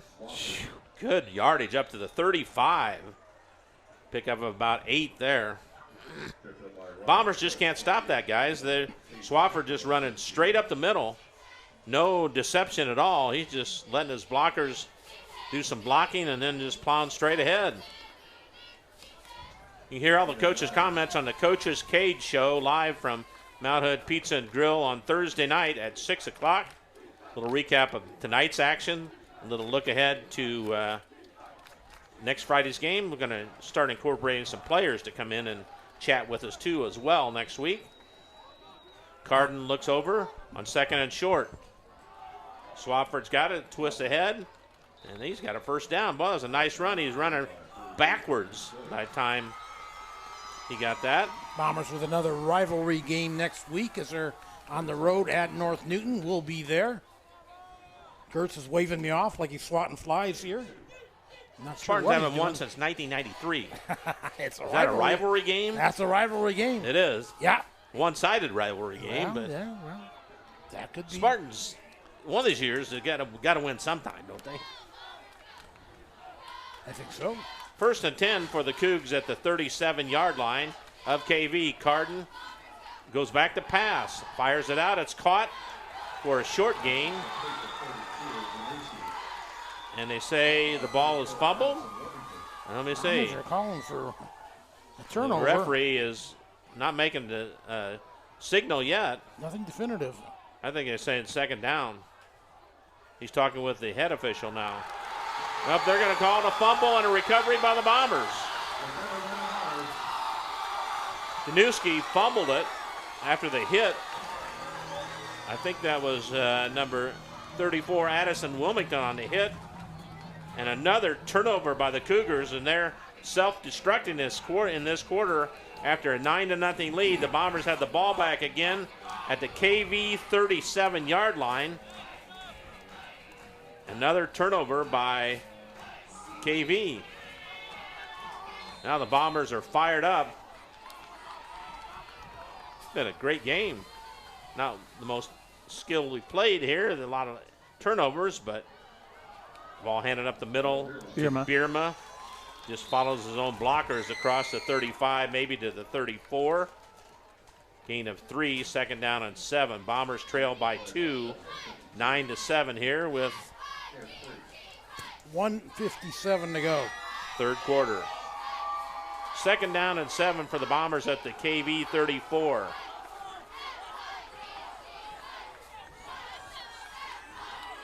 Bombers look like a little confused now, looking at their wristband. Slot to the right now. Bierma's got it right up the middle. Yeah, he gained a couple yards. Going to be about third down and about 4 to go. Ball's at the right at the 30-yard line. Well, touching the 30, so going to say they have to get to the 27, so it's third down and a long 3, short 4. Bombers trail by 2. Bierma is in the backfield to the left of Eli Hickman. Hickman points the defense. Cougars stack up all along their line of scrimmage. Man in motion. Bierma's got it. Good tackle. Short of the first down. Not much there at all.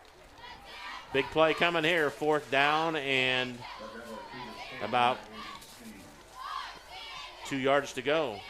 That tackle was by number 49 of the Cougars. Snead. 4th and 1, maybe 2, 1.5. Do you give it to Noam Bierma again?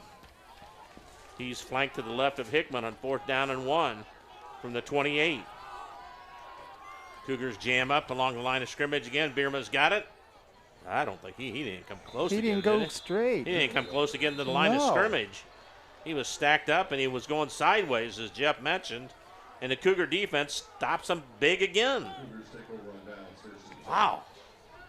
Cougar defense really has played well tonight. They have. It wasn't their fault that they scored. So now the Cougars take over. What a stand by the KV defense. Oh my gosh. Huge. We're down to 10 seconds here in quarter number 3. Ball's right at the 30-yard line of Kankakee Valley. This is always such a big game to win because it propels the team into the second week, whoever wins this game. Carden in shotgun formation. Swafford right behind him. Bombers fake a blitz. Flag goes down. False start. Legal procedure on the Legal procedure, yeah. Cougars. So they'll move back to the 25-yard line.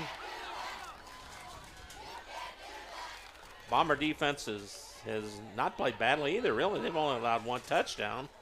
But a big Marcus Ritchie 41-yard field goal is the difference in this game right now. 9-7 KV. Wideouts left and right for Carden. 1st and 15 from the 25. Bombers fake a blitz. Now they pull back. Swafford's got it. Not much there, maybe a yard. So that should be the end of the 3rd quarter, I believe. End of 3. Kankakee Valley 9, Rensselaer Central 7. Back with 4th quarter action after this. You're listening to high school football on the Cage. This is Chuck Clark for the Underwood Insurance Agency, formerly Preferred Insurance Group. Are you tired of being sacked every month with your auto insurance bill? Do you feel you just pay your premium to your agent and never hear from them? We at the Underwood Insurance Agency work with over 10 insurance carriers to get you our best rate and coverage we can, and we pride ourselves on serving our customers like they are our family. We are conveniently located in Remington and Lafayette. We can be reached at underwoodagency.com. Reach out to us to score big savings.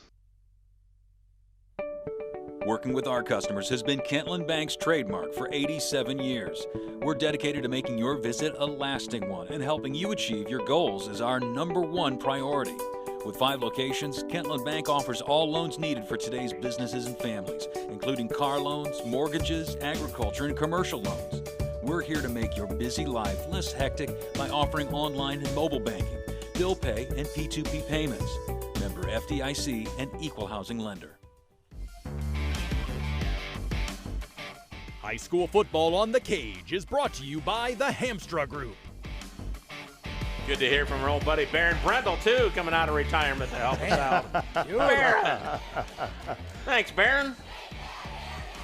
We still got room for you in the booth. Come on out of retirement.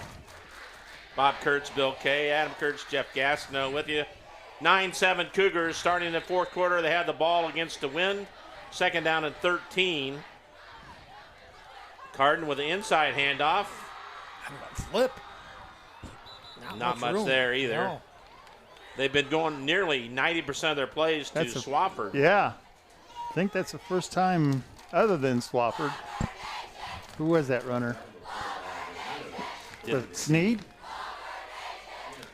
3rd down and 11. Cougars have to get to their own 40. They're at the 29 right now, just in their way. In the 4th quarter, KV up by 2. Wide out left and right for James Broyles Cougars. Carden in shotgun formation, Swafford behind him. He goes back to pass. Swafford looks, fires it deep. It's going to be incomplete. Intended for Sneed. He slams his hand on the ground. Should have had it. Thinking he should have had that one. Yeah, he should have. Aiden Sneed, good again. Heck of a job by the 1st-year quarterback, Eli Carden Jr. His first job starting. I don't think he got any starts last year. No, Wade Williams started all of them. Yeah. But, good basketball player, too. Billy Shepard will have him on the court this year. Carden has done a heck of a job back there. No! The receiver. Oh, man. And it bounces right into the hands of a KV player. Wow. Another special team mistake by the Bombers. That was Hickman, and he wasn't kind of like a shortstop being caught in between short hop and a bounce that just came back, and he wasn't ready for it. He didn't have his hands in the proper place. Just hit off his shoulder pads. I don't think he was sure if he was going to back up or. So now the Cougars are in business at the Bomber 41, 1st and 10 on another special teams mistake by Rensselaer Central. How many fumbles is that, Bob? 3. 3 major ones. Now Carden in business again at the 41. Here's the ball handed off to Swafford. Nothing doing there. I think the Bombers are getting a little more aggressive, sending a lot of players up the middle to try and stop Swafford from when you get this time, you take up chunks of, you want to take chunks of yards and you want to take chunks of clock off that's too. right. Second down and a little over 10. Eli Carden may not show in the stats, but he's had a good night passing. His passes have been on the money except for the one interception. Second down and a little over 10. It was a good completion, but just to the wrong guy. That's all. He just didn't see him. And here's the ball carrier. Now a flag goes down from the side judge here. What does he see?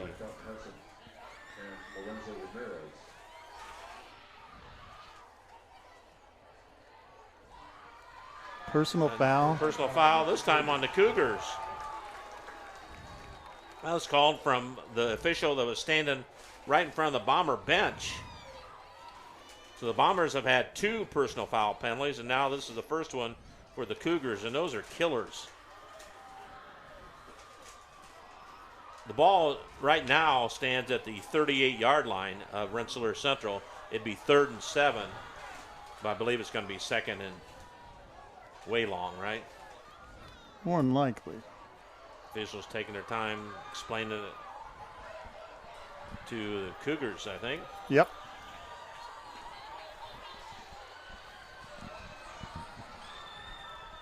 So they'll walk it off and probably go back into KV territory here. It's unusual that the side judge calls the penalty like that. It puts it all the way back to the KV 47-yard line. They got to get it all the way down to the 31 of Rensselaer Central. Second down and forever. Second down and about 22, I would say.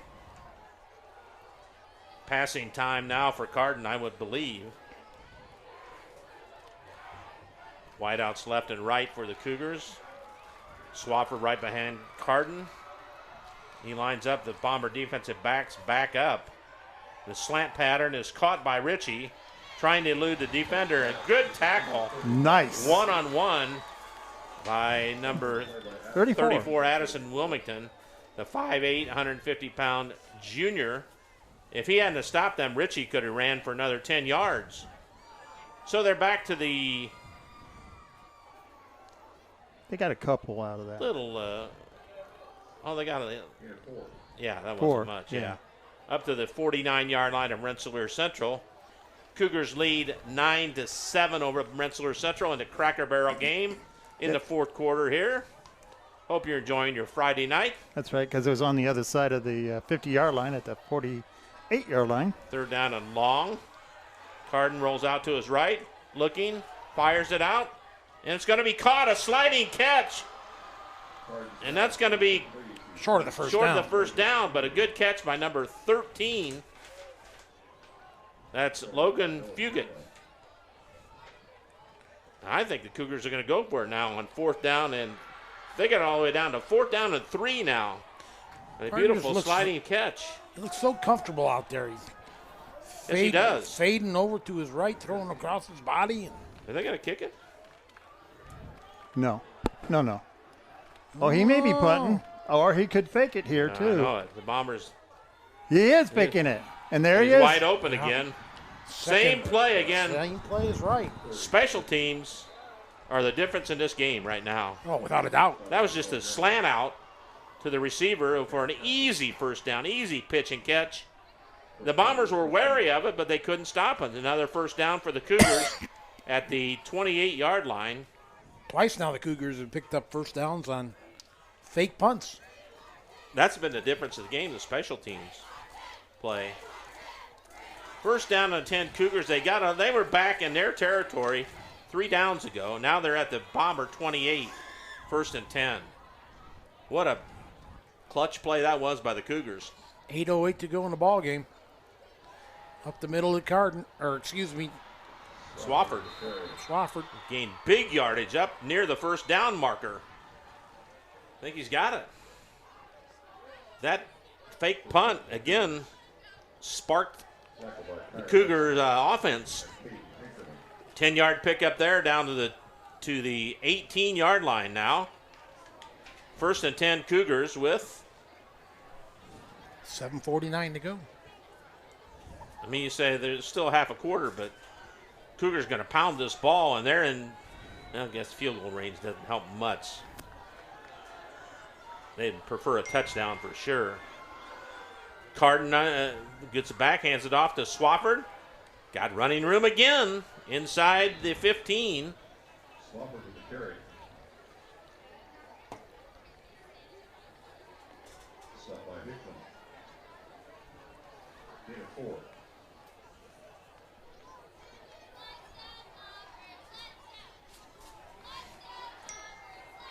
Our good buddy Bob Burt checking in from Detroit tonight. Hey, all right. Good to hear you, Bobby. We miss you, buddy. Second down and about 6 yards to go for the Cougars. Carden looks over the defense with wideouts left and right. Swafford right behind him, letting the clock roll down to 3. Swafford's got it up the middle, plows ahead again. Going to make it 3rd and short now at the 11. He reminds me of just a bulldozer, guys. He just grabs the ball and just cleans up, you know. You want to remove some landscaping, that's what it reminds me of. He's just pushing himself 3 or 4 yards every time. Hey, we want to remind folks that you can follow us on Facebook, too, if you'd like to do that. Just go to the 3KG website, and they'll guide you right there to us. 3rd down and short for the Cougs. This 2-time Nathan Swafford territory here. Whoa! Oh, ball snapped gets high. down low, and it's ball's another bad snap. Carden jumps on it, but all the way back to the 28-yard line. What a key play that was. that just skidded. It never got in the air. Skidded along the ground. So a couple of bad snaps for the Cougars. And that's going to put them at 4th down and forever territory. That ball was at the 12, is that right? Yeah. So that was 12. All the way back to the 29. 17-yard loss there. And Richie's going to try a 46-yard field goal. Whoa, against the wind. He kicks it up, and it is just short. Against the strong wind. Well, he's got a big leg, and that just was barely short. But that serves its purpose, so you get a ball at the 20-yard line, right? So, really, it was a good punt. So 7-yard punt, 8-yard punt. Still, that was 9. He's got some leg, man. That was nearly good. I think if he didn't get so high, and if he would have went further of a line drive, because the wind's still blowing that way, isn't it? Look at the flags to your left. Nope, they're not. They're dead. The goalpost flags are just like barely moving. So a bad snap really cost the Cougars 3 points there. Bombers take over with 5:19 to go. Wow. Ball at the 20. 1st and 10 Bombers. Need a big drive here to maybe win the game. Look at how many players for the Cougs are right along the linebacking core there. They've done a great job. Short gain there by the Bombers. Hessen, I believe. Yep. Sneed with the tackle for KV. Bombers trail 9-7 here. Late in the 4th quarter, they have it 2nd down and 5 at their own 25. Good 5-yard pickup for Kelton Hessen. Chris Meek says all we need is one drive here, and we could sneak away at the win here. James Broyle is saying all we need is one stop, and we could win. Here's the ball handed off to Bierma. Stiff arms one guy, and he gets tripped up. Oh, boy. Good tackle that time by number 6, Tennell. Saved a big gainer. I tell you, Noah Bierma has been the big running game for the Bombers tonight. They have a 1st and 10 at their 37-yard line. 12-yard pickup. Bombers in no hurry.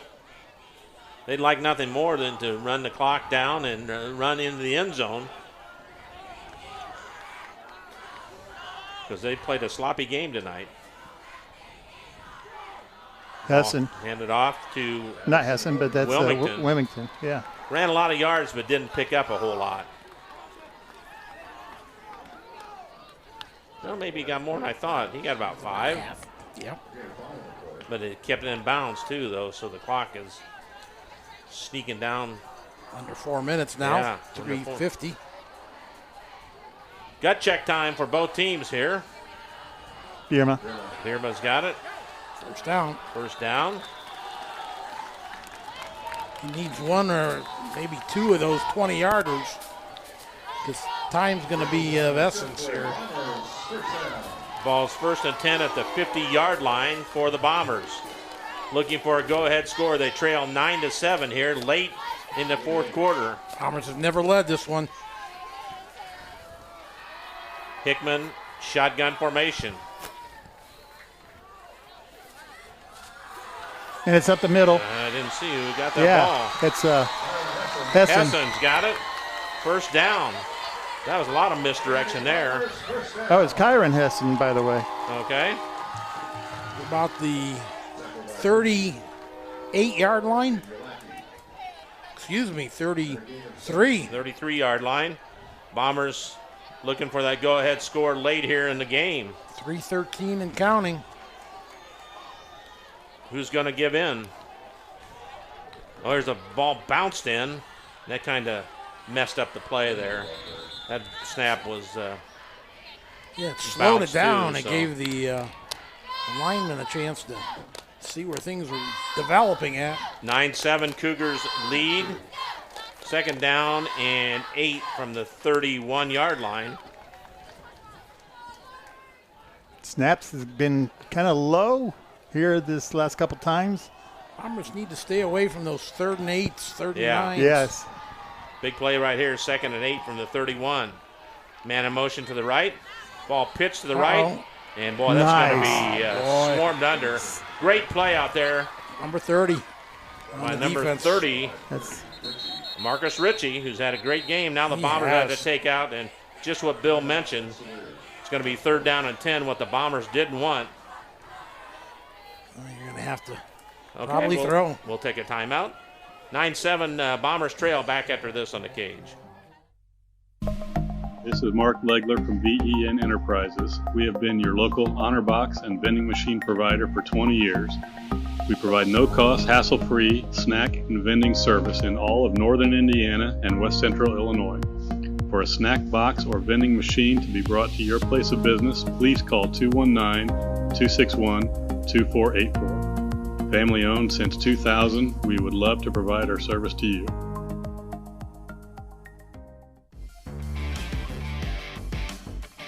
High school football on the cage is brought to you by the Hamstra Group.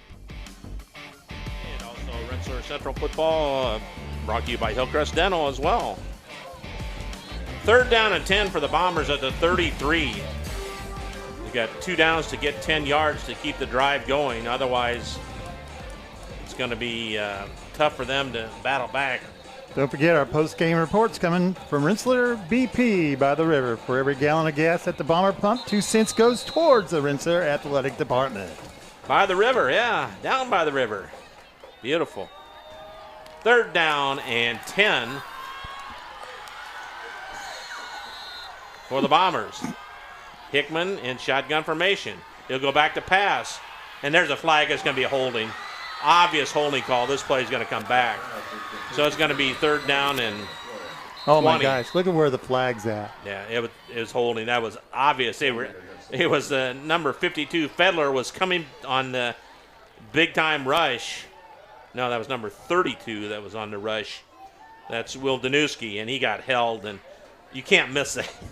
When you're wide, even I saw that, and I can't see a darn thing, so that'd be a 10-yard walk-off. From the 35-yard line, which is actually 3 yards behind the line of scrimmage. So it's still a long 3rd down. Oh, that's trouble. Back to the 45-yard line. They got to get all the way down to the 23. 3rd down and 22 for the Bombers. 13-yard penalty. They still haven't taken my suggestions yet on revising the penalty system, have they? 3rd down and 22 for the Bombers. You don't have the clout yet. Hickman goes back to pass. Oh. And he's going to be, he just fires it out. Another flag. Another hold, I think. Unless it was Personal foul. Face mask. On the. That'll be first down. I was going to say, yeah. Unless it was a face mask. So that's going to be an automatic first down. Bill, what do you have for time? 2 minutes exactly. I don't know if it is automatic. Is automatic first down? I don't know. We'll find out. We'll find out. Well, that's going to save the Bombers here. That penalty is a big one. I don't know if it carries an automatic first down or not. Bomber tackler got tangled up with the defender, the lineman, and it looked like it could have been a hold. It looked like somebody got yanked down, but the yanking was the other direction. How many yards are they walking it off? It's 15 from the spot of the foul. So I don't think it is a 5, 10, 15. Yeah, that's right. You're going to have third and 10. 10. That's a whole lot That's a heck of a lot better Yeah. than third and whatever. I think Hickman's asking if it's a first down. Oh, actually, automatic. 3rd and 8, actually, guys. Sorry. Nope, it's 3rd down and 8 for the Bombers right at the 30-yard line. That could save the day for Rensselaer Central because they were looking at forever here. Inside handoff. Wilmington. And now a flag goes down. That play is going to come back. They're going to call block. Yep. Illegal block on the Bombers. That's going to come back. So some penalties have killed both teams now. It's one of those misdirection handoff specialties that Bombers are always so good at. You can hold in the middle of the pile. Yeah, you can't. But you can't hold on the sides. You're on an island there. You just can't do that. So the Cougar fans are cheering that penalty, and these are obvious penalties. I'm sorry, they are. So that negates a big run. Down will remain 3rd. Bombers trail 9-7 late here in the 4th quarter. And it's a spot foul, and he may have picked up a yard. Mike Hall's getting a workout just going back and forth. Mike and Casey both. So the ball's at the... It's been 3rd down forever here. 3rd and... 39-yard line. Yep. Got to get to the 23. 3rd and 16 for the Bombers.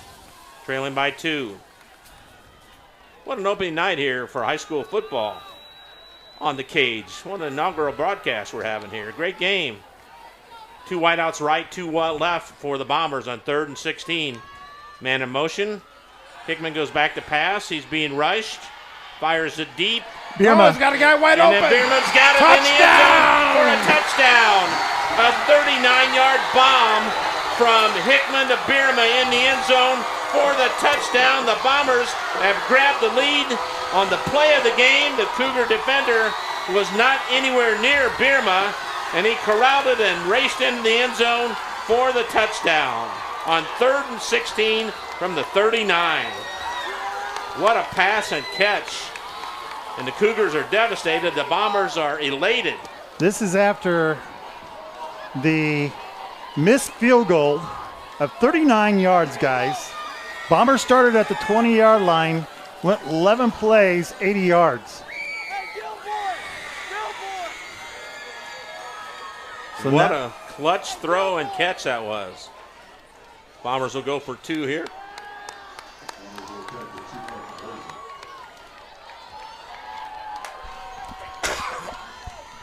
There's an inside handoff. No go. Not going to make it. That was, trying to see who that was that ran it. It was Wilmington, I believe. Yep, it is Wilmington. So the score is the Bombers 13 and Kankakee Valley 9. Bill, how much time left? 1:43 on the clock. 1:43. Good time for the Cougars. But boy, they played so well and just had one mess up in the defensive secondary. And Hickman and Bierma made them pay with a 39-yard bomb on 3rd and 16. If the Bombers win, I don't think we have too much choice on our play of the game, do we? Nope. It's going to make it easy. Now the Bombers trailed the whole game until now. That's the most important part, but the Cougars still have time And I believe they have all 3 of their timeouts. Yes, they do, and that's very key. And the other thing is you got your sidelines, too, to help you out to stop the clock. So James Broyles got to be kicking himself over there. Well, the thing about it is I like the way this quarterback's arm is for the Cougars, Bob. Harden has just shown his ability. And he's had all day to throw, too. Exactly. Not a rush on him. The line has done a nice little horseshoe, formation to allow the quarterback just to even see everything in downfield. Both quarterbacks, Jeff, have thrown the ball well tonight. Yes, they have. Bierman has thrown the ball well. Hickman boots it away. It's a line drive kick.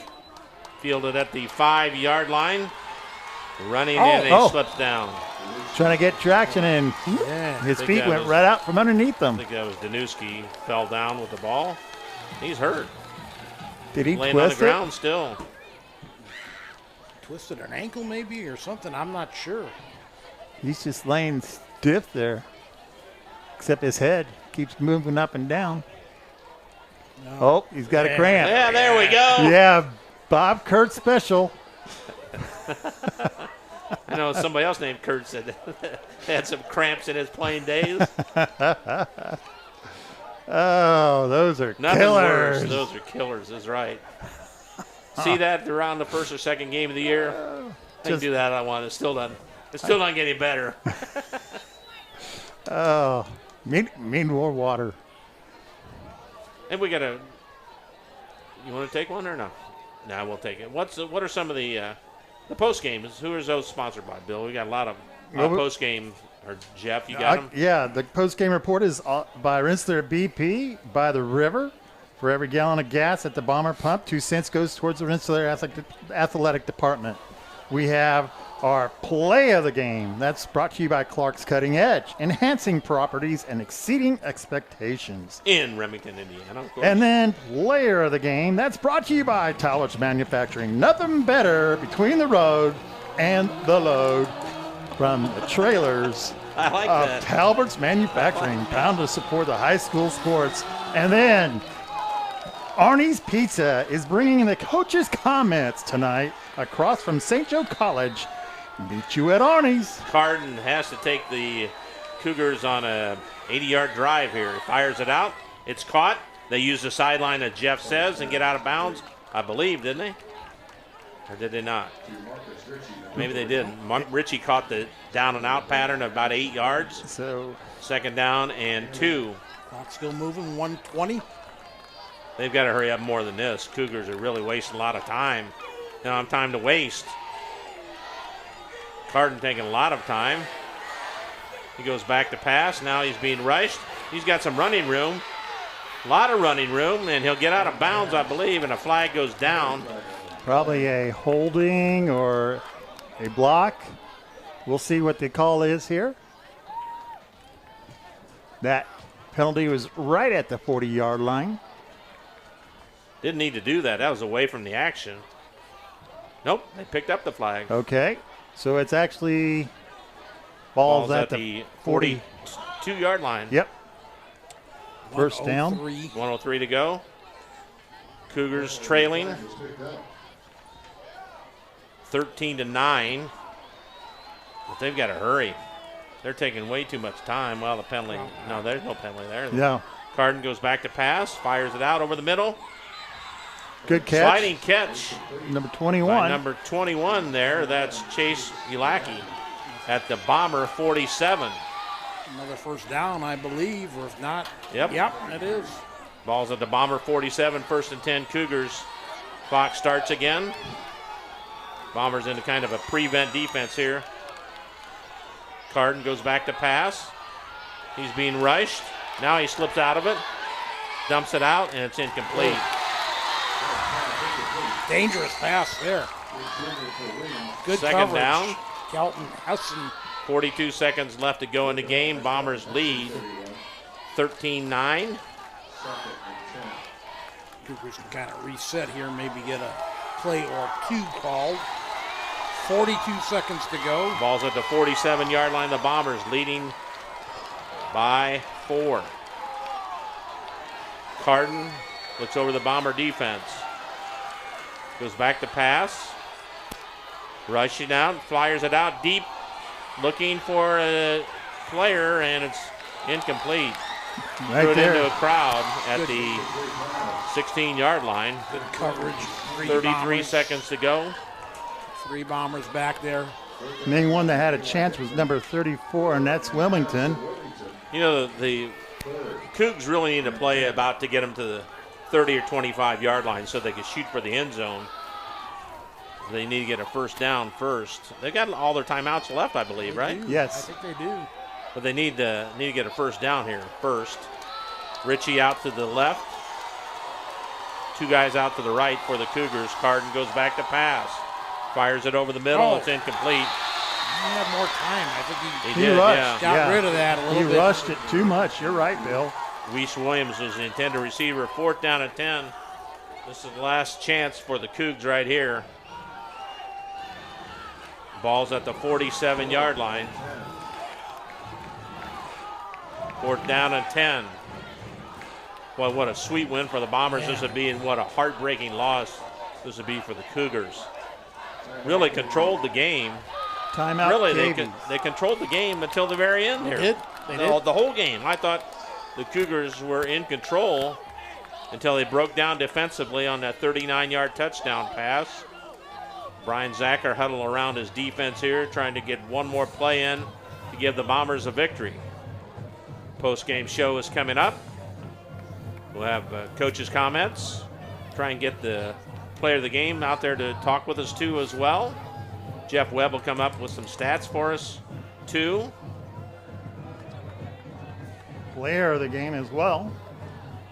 Yes, indeed. Try and get down there and talk to both of them if we can. 4th down and 10 for the Cougars at the Bomber 47-yard line.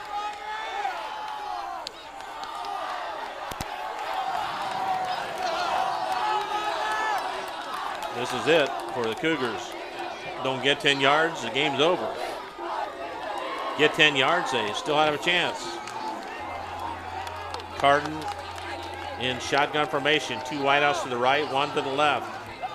Bombers laying off 7 guys deep. Carden goes back to pass. He's being rushed. Fires it deep. And it's going to be incomplete. The Bombers are going to win. Good defense by the Bombers as the ball was shot out to the receiver at the 10-yard line. And that'll do it. The Bombers are going to come away with a victory. Didn't play the best, but wow, they're going to survive here. A lot of work to be done, even with a victory, but you'd like to rather start off with a win and have some things to work about than the other way. My goodness. Yep.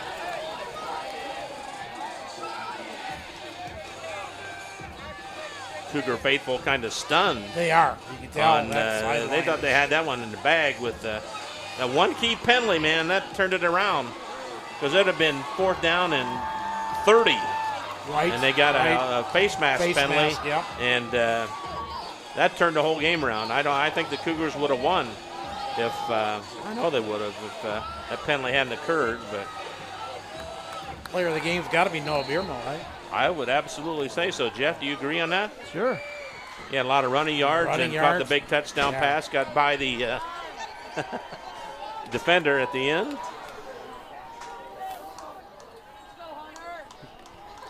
That is Talbot Manufacturing player of the game. That's going to do it. No, Cougar's going to get one last timeout in. Why? Fumble. Yeah, that'll probably happen.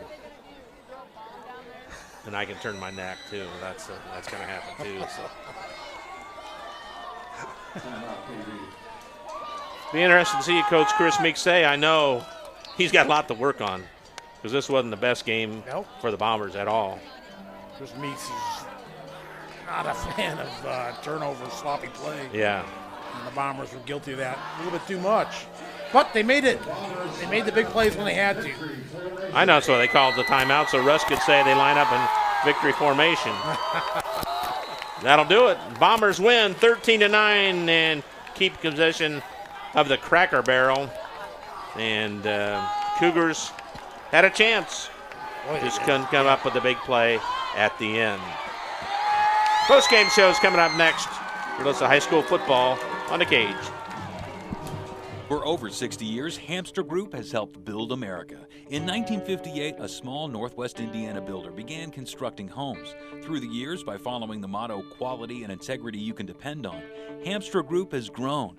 Today, Hamster Group's associated around the country with homes, schools, shopping malls, churches, medical buildings, and more. So for your next project, large or small, and quality and integrity you can depend on, call 219-956-3111 and speak with the experts at Hamster Group. Anders Water Conditioning in downtown Rensselaer is here for all of your water supplies and softening needs. At Anders, we sell and rent water softeners, water coolers, and have all of your bottled water and salt needs too. Call Chuck to set up your consultation today.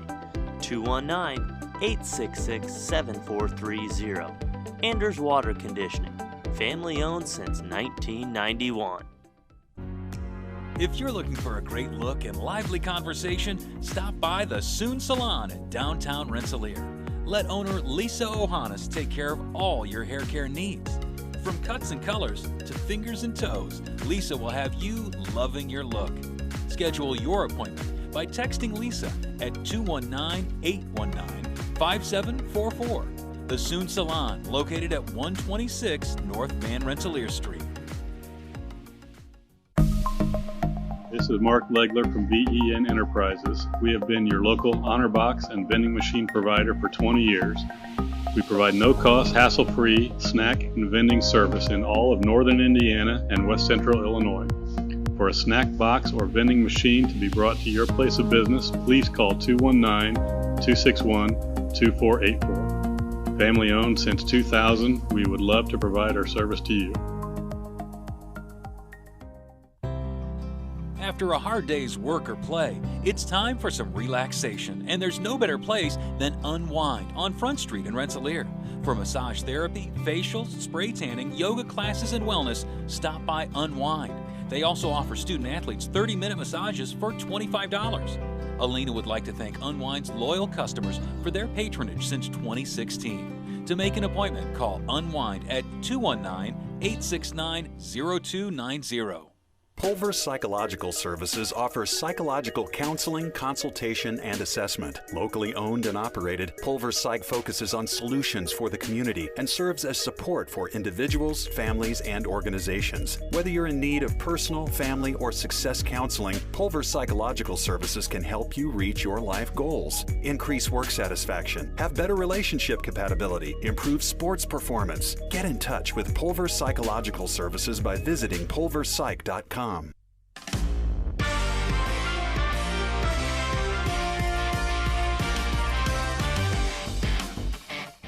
The Hamster Group presents high school football on 3KG, The Cage. The post-game show brought to you by Rensselaer BP. And welcome back to the post-game show. It's brought to you by Rensselaer BP. We got Jeff Webb with a statistic report here, Bob. Final stats. Go ahead, Jeff. All right. We'll start with KV again. For the game, they end up with 12 first downs, 4 of those passing, 7 rushing, 1 by penalty. Ended up with 209 total yards, 115 through the air on 10 out of 23 passing, and 94 rushes on 32 attempts. They were penalized 7 times for 56 yards. Rensselaer, 13 first downs, 2 of those through the air, 10 rushing, total yards 272 for the Bombers, 55 through the air on 3 of 7 passing, including that big touchdown there at the end. 217 rushing yards on 42 carries. Leading rusher for Rensselaer was Noah Birma, 18 rushes, 128 yards. Also caught 1 big pass for 39 yards.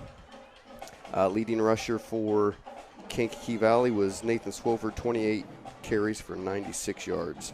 On defense for Rensselaer. Looks like our leading tacklers were Kyron Hessen with 11, Addison Wilmington with 7, Kelton Hessen and Lorenzo Ramirez both with 6. All right, Jeff, thank you very much. We do appreciate it so much. Thanks, guys. All right. Congratulations. All right, we're going to take a timeout here, Bob? No, Jeff's down there on the field. I think we're going to try and wait on him. You got to recap the scoring summary while you got a minute there. Not much to recap tonight, but you can do that. First half was all Kankakee Valley. Second quarter was the only points put up on the board, and that was with 2:02 still to go in the half. It was a 3-play, 12-yard drive, and the Cougars were able to cash in a fumbled punt return by the Bombers. One of numerous Bomber miscues here tonight. Nathan Swafford on a 3-yard run for the points. The kick failed, and Cougars were ahead 6-0, which they carried into the halftime break. Then in the third quarter, KV scored a second straight points with 9:16 to go. In quarter number 3, it was a 41-yard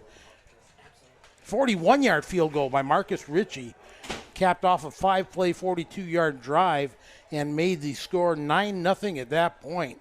The Bombers finally got on the board with 3:49 to go on a fumbled punt return of their own. It was 24-yard return by Luke Standish. Eli Hickman's kick was good, and just like that, the Bombers cut the deficit to 2, 9-7. And the play of the game was in the fourth quarter with 1:43 to go in the fourth quarter. A 39-yard pass from Eli Hickman to Noah Bierma, good into the end zone. The run failed, but it capped off an 11-play, 80-yard drive and gave the Bombers the lead, 13-9, and that's your final score here tonight. The Cracker Barrel comes back to Rensselaer. And to play the game, Adam? Excuse me there, Bob. The play of the game brought to you by Clark's Cutting Edge, enhancing properties and exceeding expectations. That long Hail Mary there. Almost Hail Mary-esque there. That was 3rd and 16, so. That you could almost say the play of the game was that face mask call, too. Yeah, absolutely. And we've got Jeff Gassner on the field, too. He's going to be talking to the Talbert Manufacturing player of the game as well. I think he's they're taking pictures. Yeah. Yep. So we'll see if Jeff can get live on the air. And we've got the coach's comments brought to you by Arnie's Pizza. Chris Meeks will be with us in just a moment. Meet you at Arnie's, huh? That sounds like a winner right there. Yes, indeed. All right. Do we need to take a break, Adam, and then come back, take our final post-game timeout, come back with the coach's interview and also the player of the game interview after this on the Cage. Distinct collection of home decor and amazing gifts in downtown Rensselaer, there's the Willow Switch, a unique collection of comforts for all your senses. Shop our inventory and refresh at our gourmet coffee bar. Enjoy the aromas and tastes of coffees, smoothies, and protein shakes with fresh baked cookies, scones, and cinnamon rolls. Learn more at willowswitch.com, find us on Facebook, or call Christy 219-866-7106, or call her cell 219-863-0858. For over 60 years, Hamster Group has helped build America. Check 1, 2, 3, 4.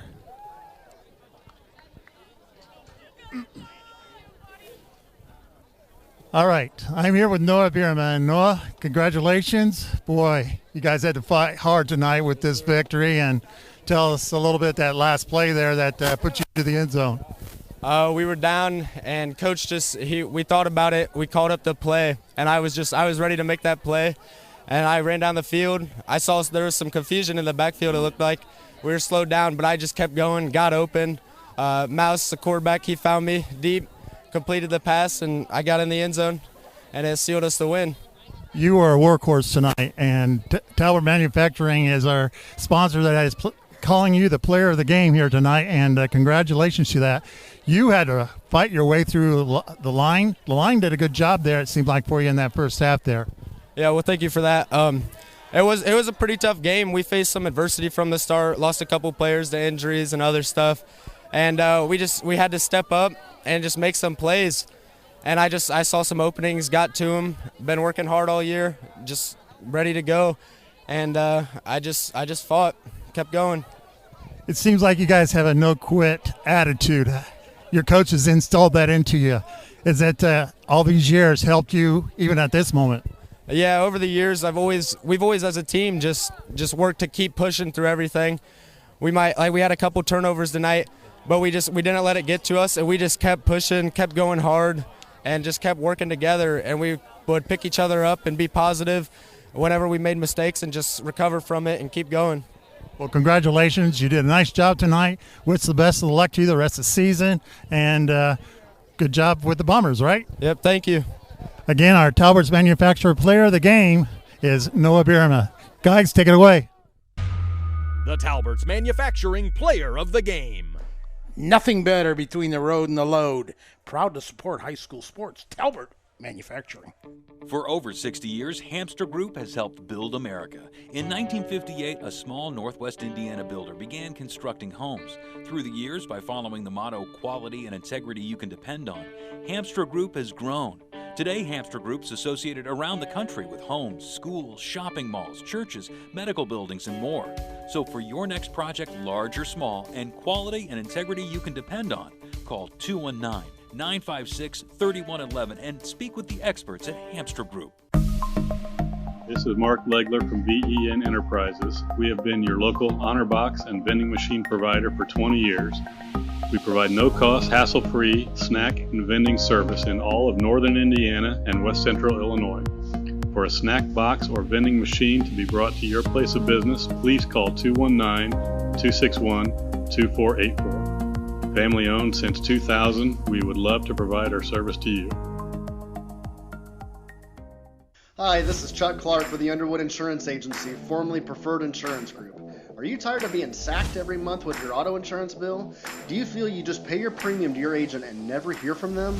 We at the Underwood Insurance Agency work with over 10 insurance carriers to get you our best rate and coverage we can, and we pride ourselves on serving our customers like they are our family.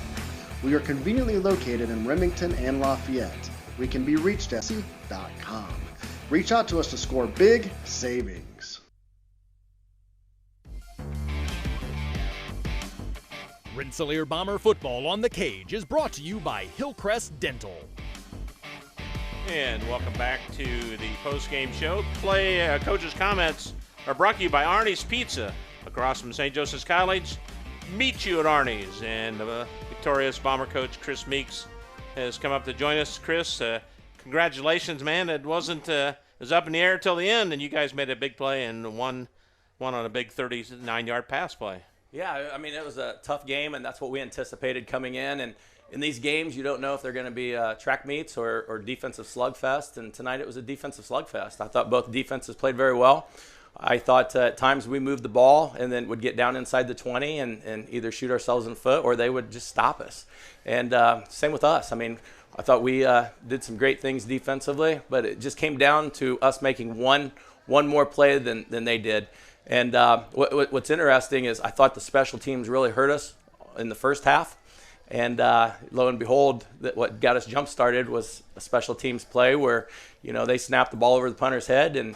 And Ryan Stokes, sophomore, goes and scoops it up and gets it into the end zone. And that just changed the game. I think that put KV on their heels a little bit and got our crowd and kids into it. And, I thought that was a true difference maker in this game. I tell you, the running of Noah Birma was something special tonight, and the touchdown pass, too. It was. And, on that touchdown pass, that's something we work on a little bit, not too much. But I think we ran that probably 2 or 3 times this year, and it just seemed like the perfect time to do it. We hadn't shown that formation, and Eli's very capable of throwing a great ball.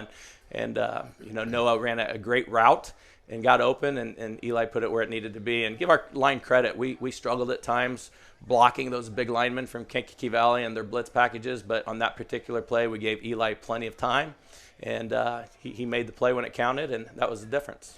Coach, it seemed like right before halftime, you guys were going to tighten this thing up and get right back into it. Noah Bierma busts open 3 big runs back to back to back, and then you kind of stalled it out there, right in the. I think we did that a couple times. Give KV's defense credit. I mean, they came in with a nice blitz, and we didn't defend it, and they blew up our fourth down play. But yeah, we had some good positive things in spurts, but we kind of struggled putting a drive together all the way down the field and getting scores. So, again, these first games, you just don't know what you're going to get. I don't know if you guys remember a few years ago up at KV, it was a 49-39 track meet, and we were totally anticipating a defensive slugfest in that one with Coach Stewart. I thought tonight was the potential for a pretty high-scoring game, and lo and behold, we're in a defensive contest. But great Cracker Barrel game. I think it was fun for the fans, and I think both teams can be pretty good this year. What are some of the things that pleased you tonight, and what are some of the things you need to work on for week 2 over at North Newton? There's a lot of things we need to work on, but I think the biggest disappointment was we were undisciplined at times.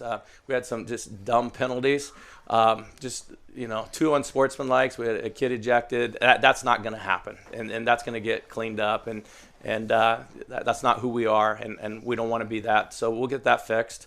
But, you get in these rivalries, some of that stuff happens, but that's no excuse, and that's all on us, and our coaching staff will get that fixed, and our players will get it fixed. Just the fact that we didn't drive the ball in long drives. We, like you alluded to, we would get down and just kind of sputter out, and, we will get better at that, and that's something we're going to work at. And then I think the positive is, we had like 5 starters out in the second half, and we weren't really X and O'ing too much in the locker room at halftime. We were figuring out who's going to play where, and we have some guys step up tonight. Caden Pinkerman was a kid that didn't play his freshman, sophomore, junior year. Came up tonight and had to play defense for us and did some great things for us. Addison Wilmington had been out with an ankle sprain, got his practices in and came in and ran the ball well tonight and played defensive back and did some great things. Ryan Stokes, we talked about him scoring that touchdown, played a lot of defense and fullback. So we had a lot of kids really step up and do well for us. So that's a positive. The fact that we faced adversity and overcame it tonight, and I'm thrilled to death that we overcame the adversity and pulled this thing out. I know you had an injury or two. Can you give us an update on that? I honestly really don't know. I know earlier in the week we lost one of our running backs and linebackers to an injury, and he's recovering from that. Dylan Kidd, and then his brother tonight tweaked something. That's Dalton Kidd, and we got Jared Regal on crutches out there, stepped in a hole coming out. Whoa! Yeah, it was like the football gods were against us there. Anything that could happen would happen. But again, it'd be easy just to cash it in and put your heads down. But our kids fought through it, and we really had some young kids step up tonight and provided the help that we needed to overcome this. What's the overall feeling, Chris, when you spent so much time on this game? You probably got it at least in the back of your heads all summer long, and then to come out and it's got to be such a huge relief to get that W. You always want to get that first win, and I know the Cracker Barrel is fun and huge for both communities, but we don't put, honestly, we don't put a ton of stock in it. We're going to do everything we can to win the game, but if you put everything into this game and it could end your season. It really could. And it's a non-conference game. We're playing a school 2-3 times bigger than us, tough team, we think, and it's a challenge for us. It really is. It's a challenge every first game of the year when we play these guys. So, we're pleased to come away with it. Next week we have North Newton, but we also know there's bigger fish to fry as we go when we get into Hoosier Conference and sectional play. So, again, I've talked to you guys many years, and we've talked about the biggest improvement is from week 1 to week 2. And, you're going to see a vast improvement in our team come next week against a very good North Newton ball club. Chris, can't let you go without talking about the opening ceremony, the military appreciation night, the special guest you had for the singing the national anthem. Describe that was a great feeling. Well, first of all, hats off to both communities. I knew this would be the case, and they didn't let us down. Kankakee Valley was here in mass. They had tons of people, tons of students, and Rensselaer did too. Both communities came out and not only for the ball game, but to support our veterans and active service members, men and women. And we really didn't know how many people we would have that would show up, and there was a ton, and it was great to see. And all the services were represented, and the music and everything was awesome. The way both fan sections got into it, but then to have it capped off with Jim Cornelison coming out, and us sports fans, we've seen him sing on TV so many times, Blackhawk games and stuff, Bear games, but to have him out here on the field and doing it in front of our fans on a high school football night, it was a thrill. And just his whole attitude, from my conversations with him on the phone this week to him coming here, he loved it. He loved the fact that we invited him to a small venue like this, and that both communities embraced it, and he loves to service people, and I think it showed tonight. So really, really a neat thing. Chris, congratulations. A good win for the Bombers to start off, and we'll see you on the Coach's Cage on Thursday, all right? All right, hey, thanks, guys. Chris Meeks from the Rensselaer Central Bombers, again, our guest. Appreciate him coming up and stopping by after the game and chatting with us. And, Engineer, do we have one more break or do we not? No more breaks. So, Bill, you want to wrap things up here? Yeah, Bob, what a night, huh? For our initial night and for just the kickoff of the 2019 football season here. You always wait a long time for that first game, and it started off with a big rivalry like this is always fun, but especially when the games are this exciting. Oh, man. Just from the get-go, like you noted, the whole atmosphere that started off, and you got to give Coach Meeks just a ton of credit for how he's the driving force. Absolutely. That it's got to start with somebody, and he puts in so much work to get something like this pulled off, and it just went off without a hitch. It was so much fun. Just felt electric to hear that Star Spangled Banner by this Jim Cornelison, and then what a ball game! I don't think you could have scripted it any better. Couldn't, and it was our inaugural broadcast here on 3KJTheCage.com. We hope you enjoyed the broadcast. If you did, make sure that you tell everybody that you liked what we said, and we had a lot of people helping us here, and thanks to our extraordinarily talented director there and engineer Adam Kurtz for putting all this monstrosity together to make us here on the social media sites there. We do appreciate that. Make sure you visit our website, 3KGTheCage.com. If you like that, give us a like or share, and we'll be back on the air Thursday night with the Coach's Cage program at 6 o'clock from Mount Hood Pizza and Grill. And for my partners, Jeff Gastineau, Adam Kurtz, Bill Kay, this is Bob Kurtz. Final score, Rensselaer Central 13, Kankakee Valley 9. So long, everybody.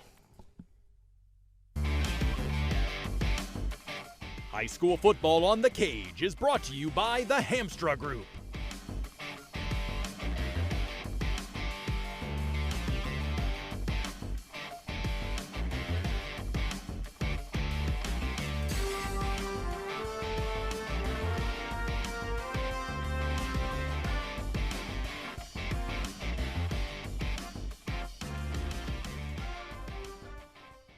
The proceeding was a presentation of 3KG Community Broadcasting.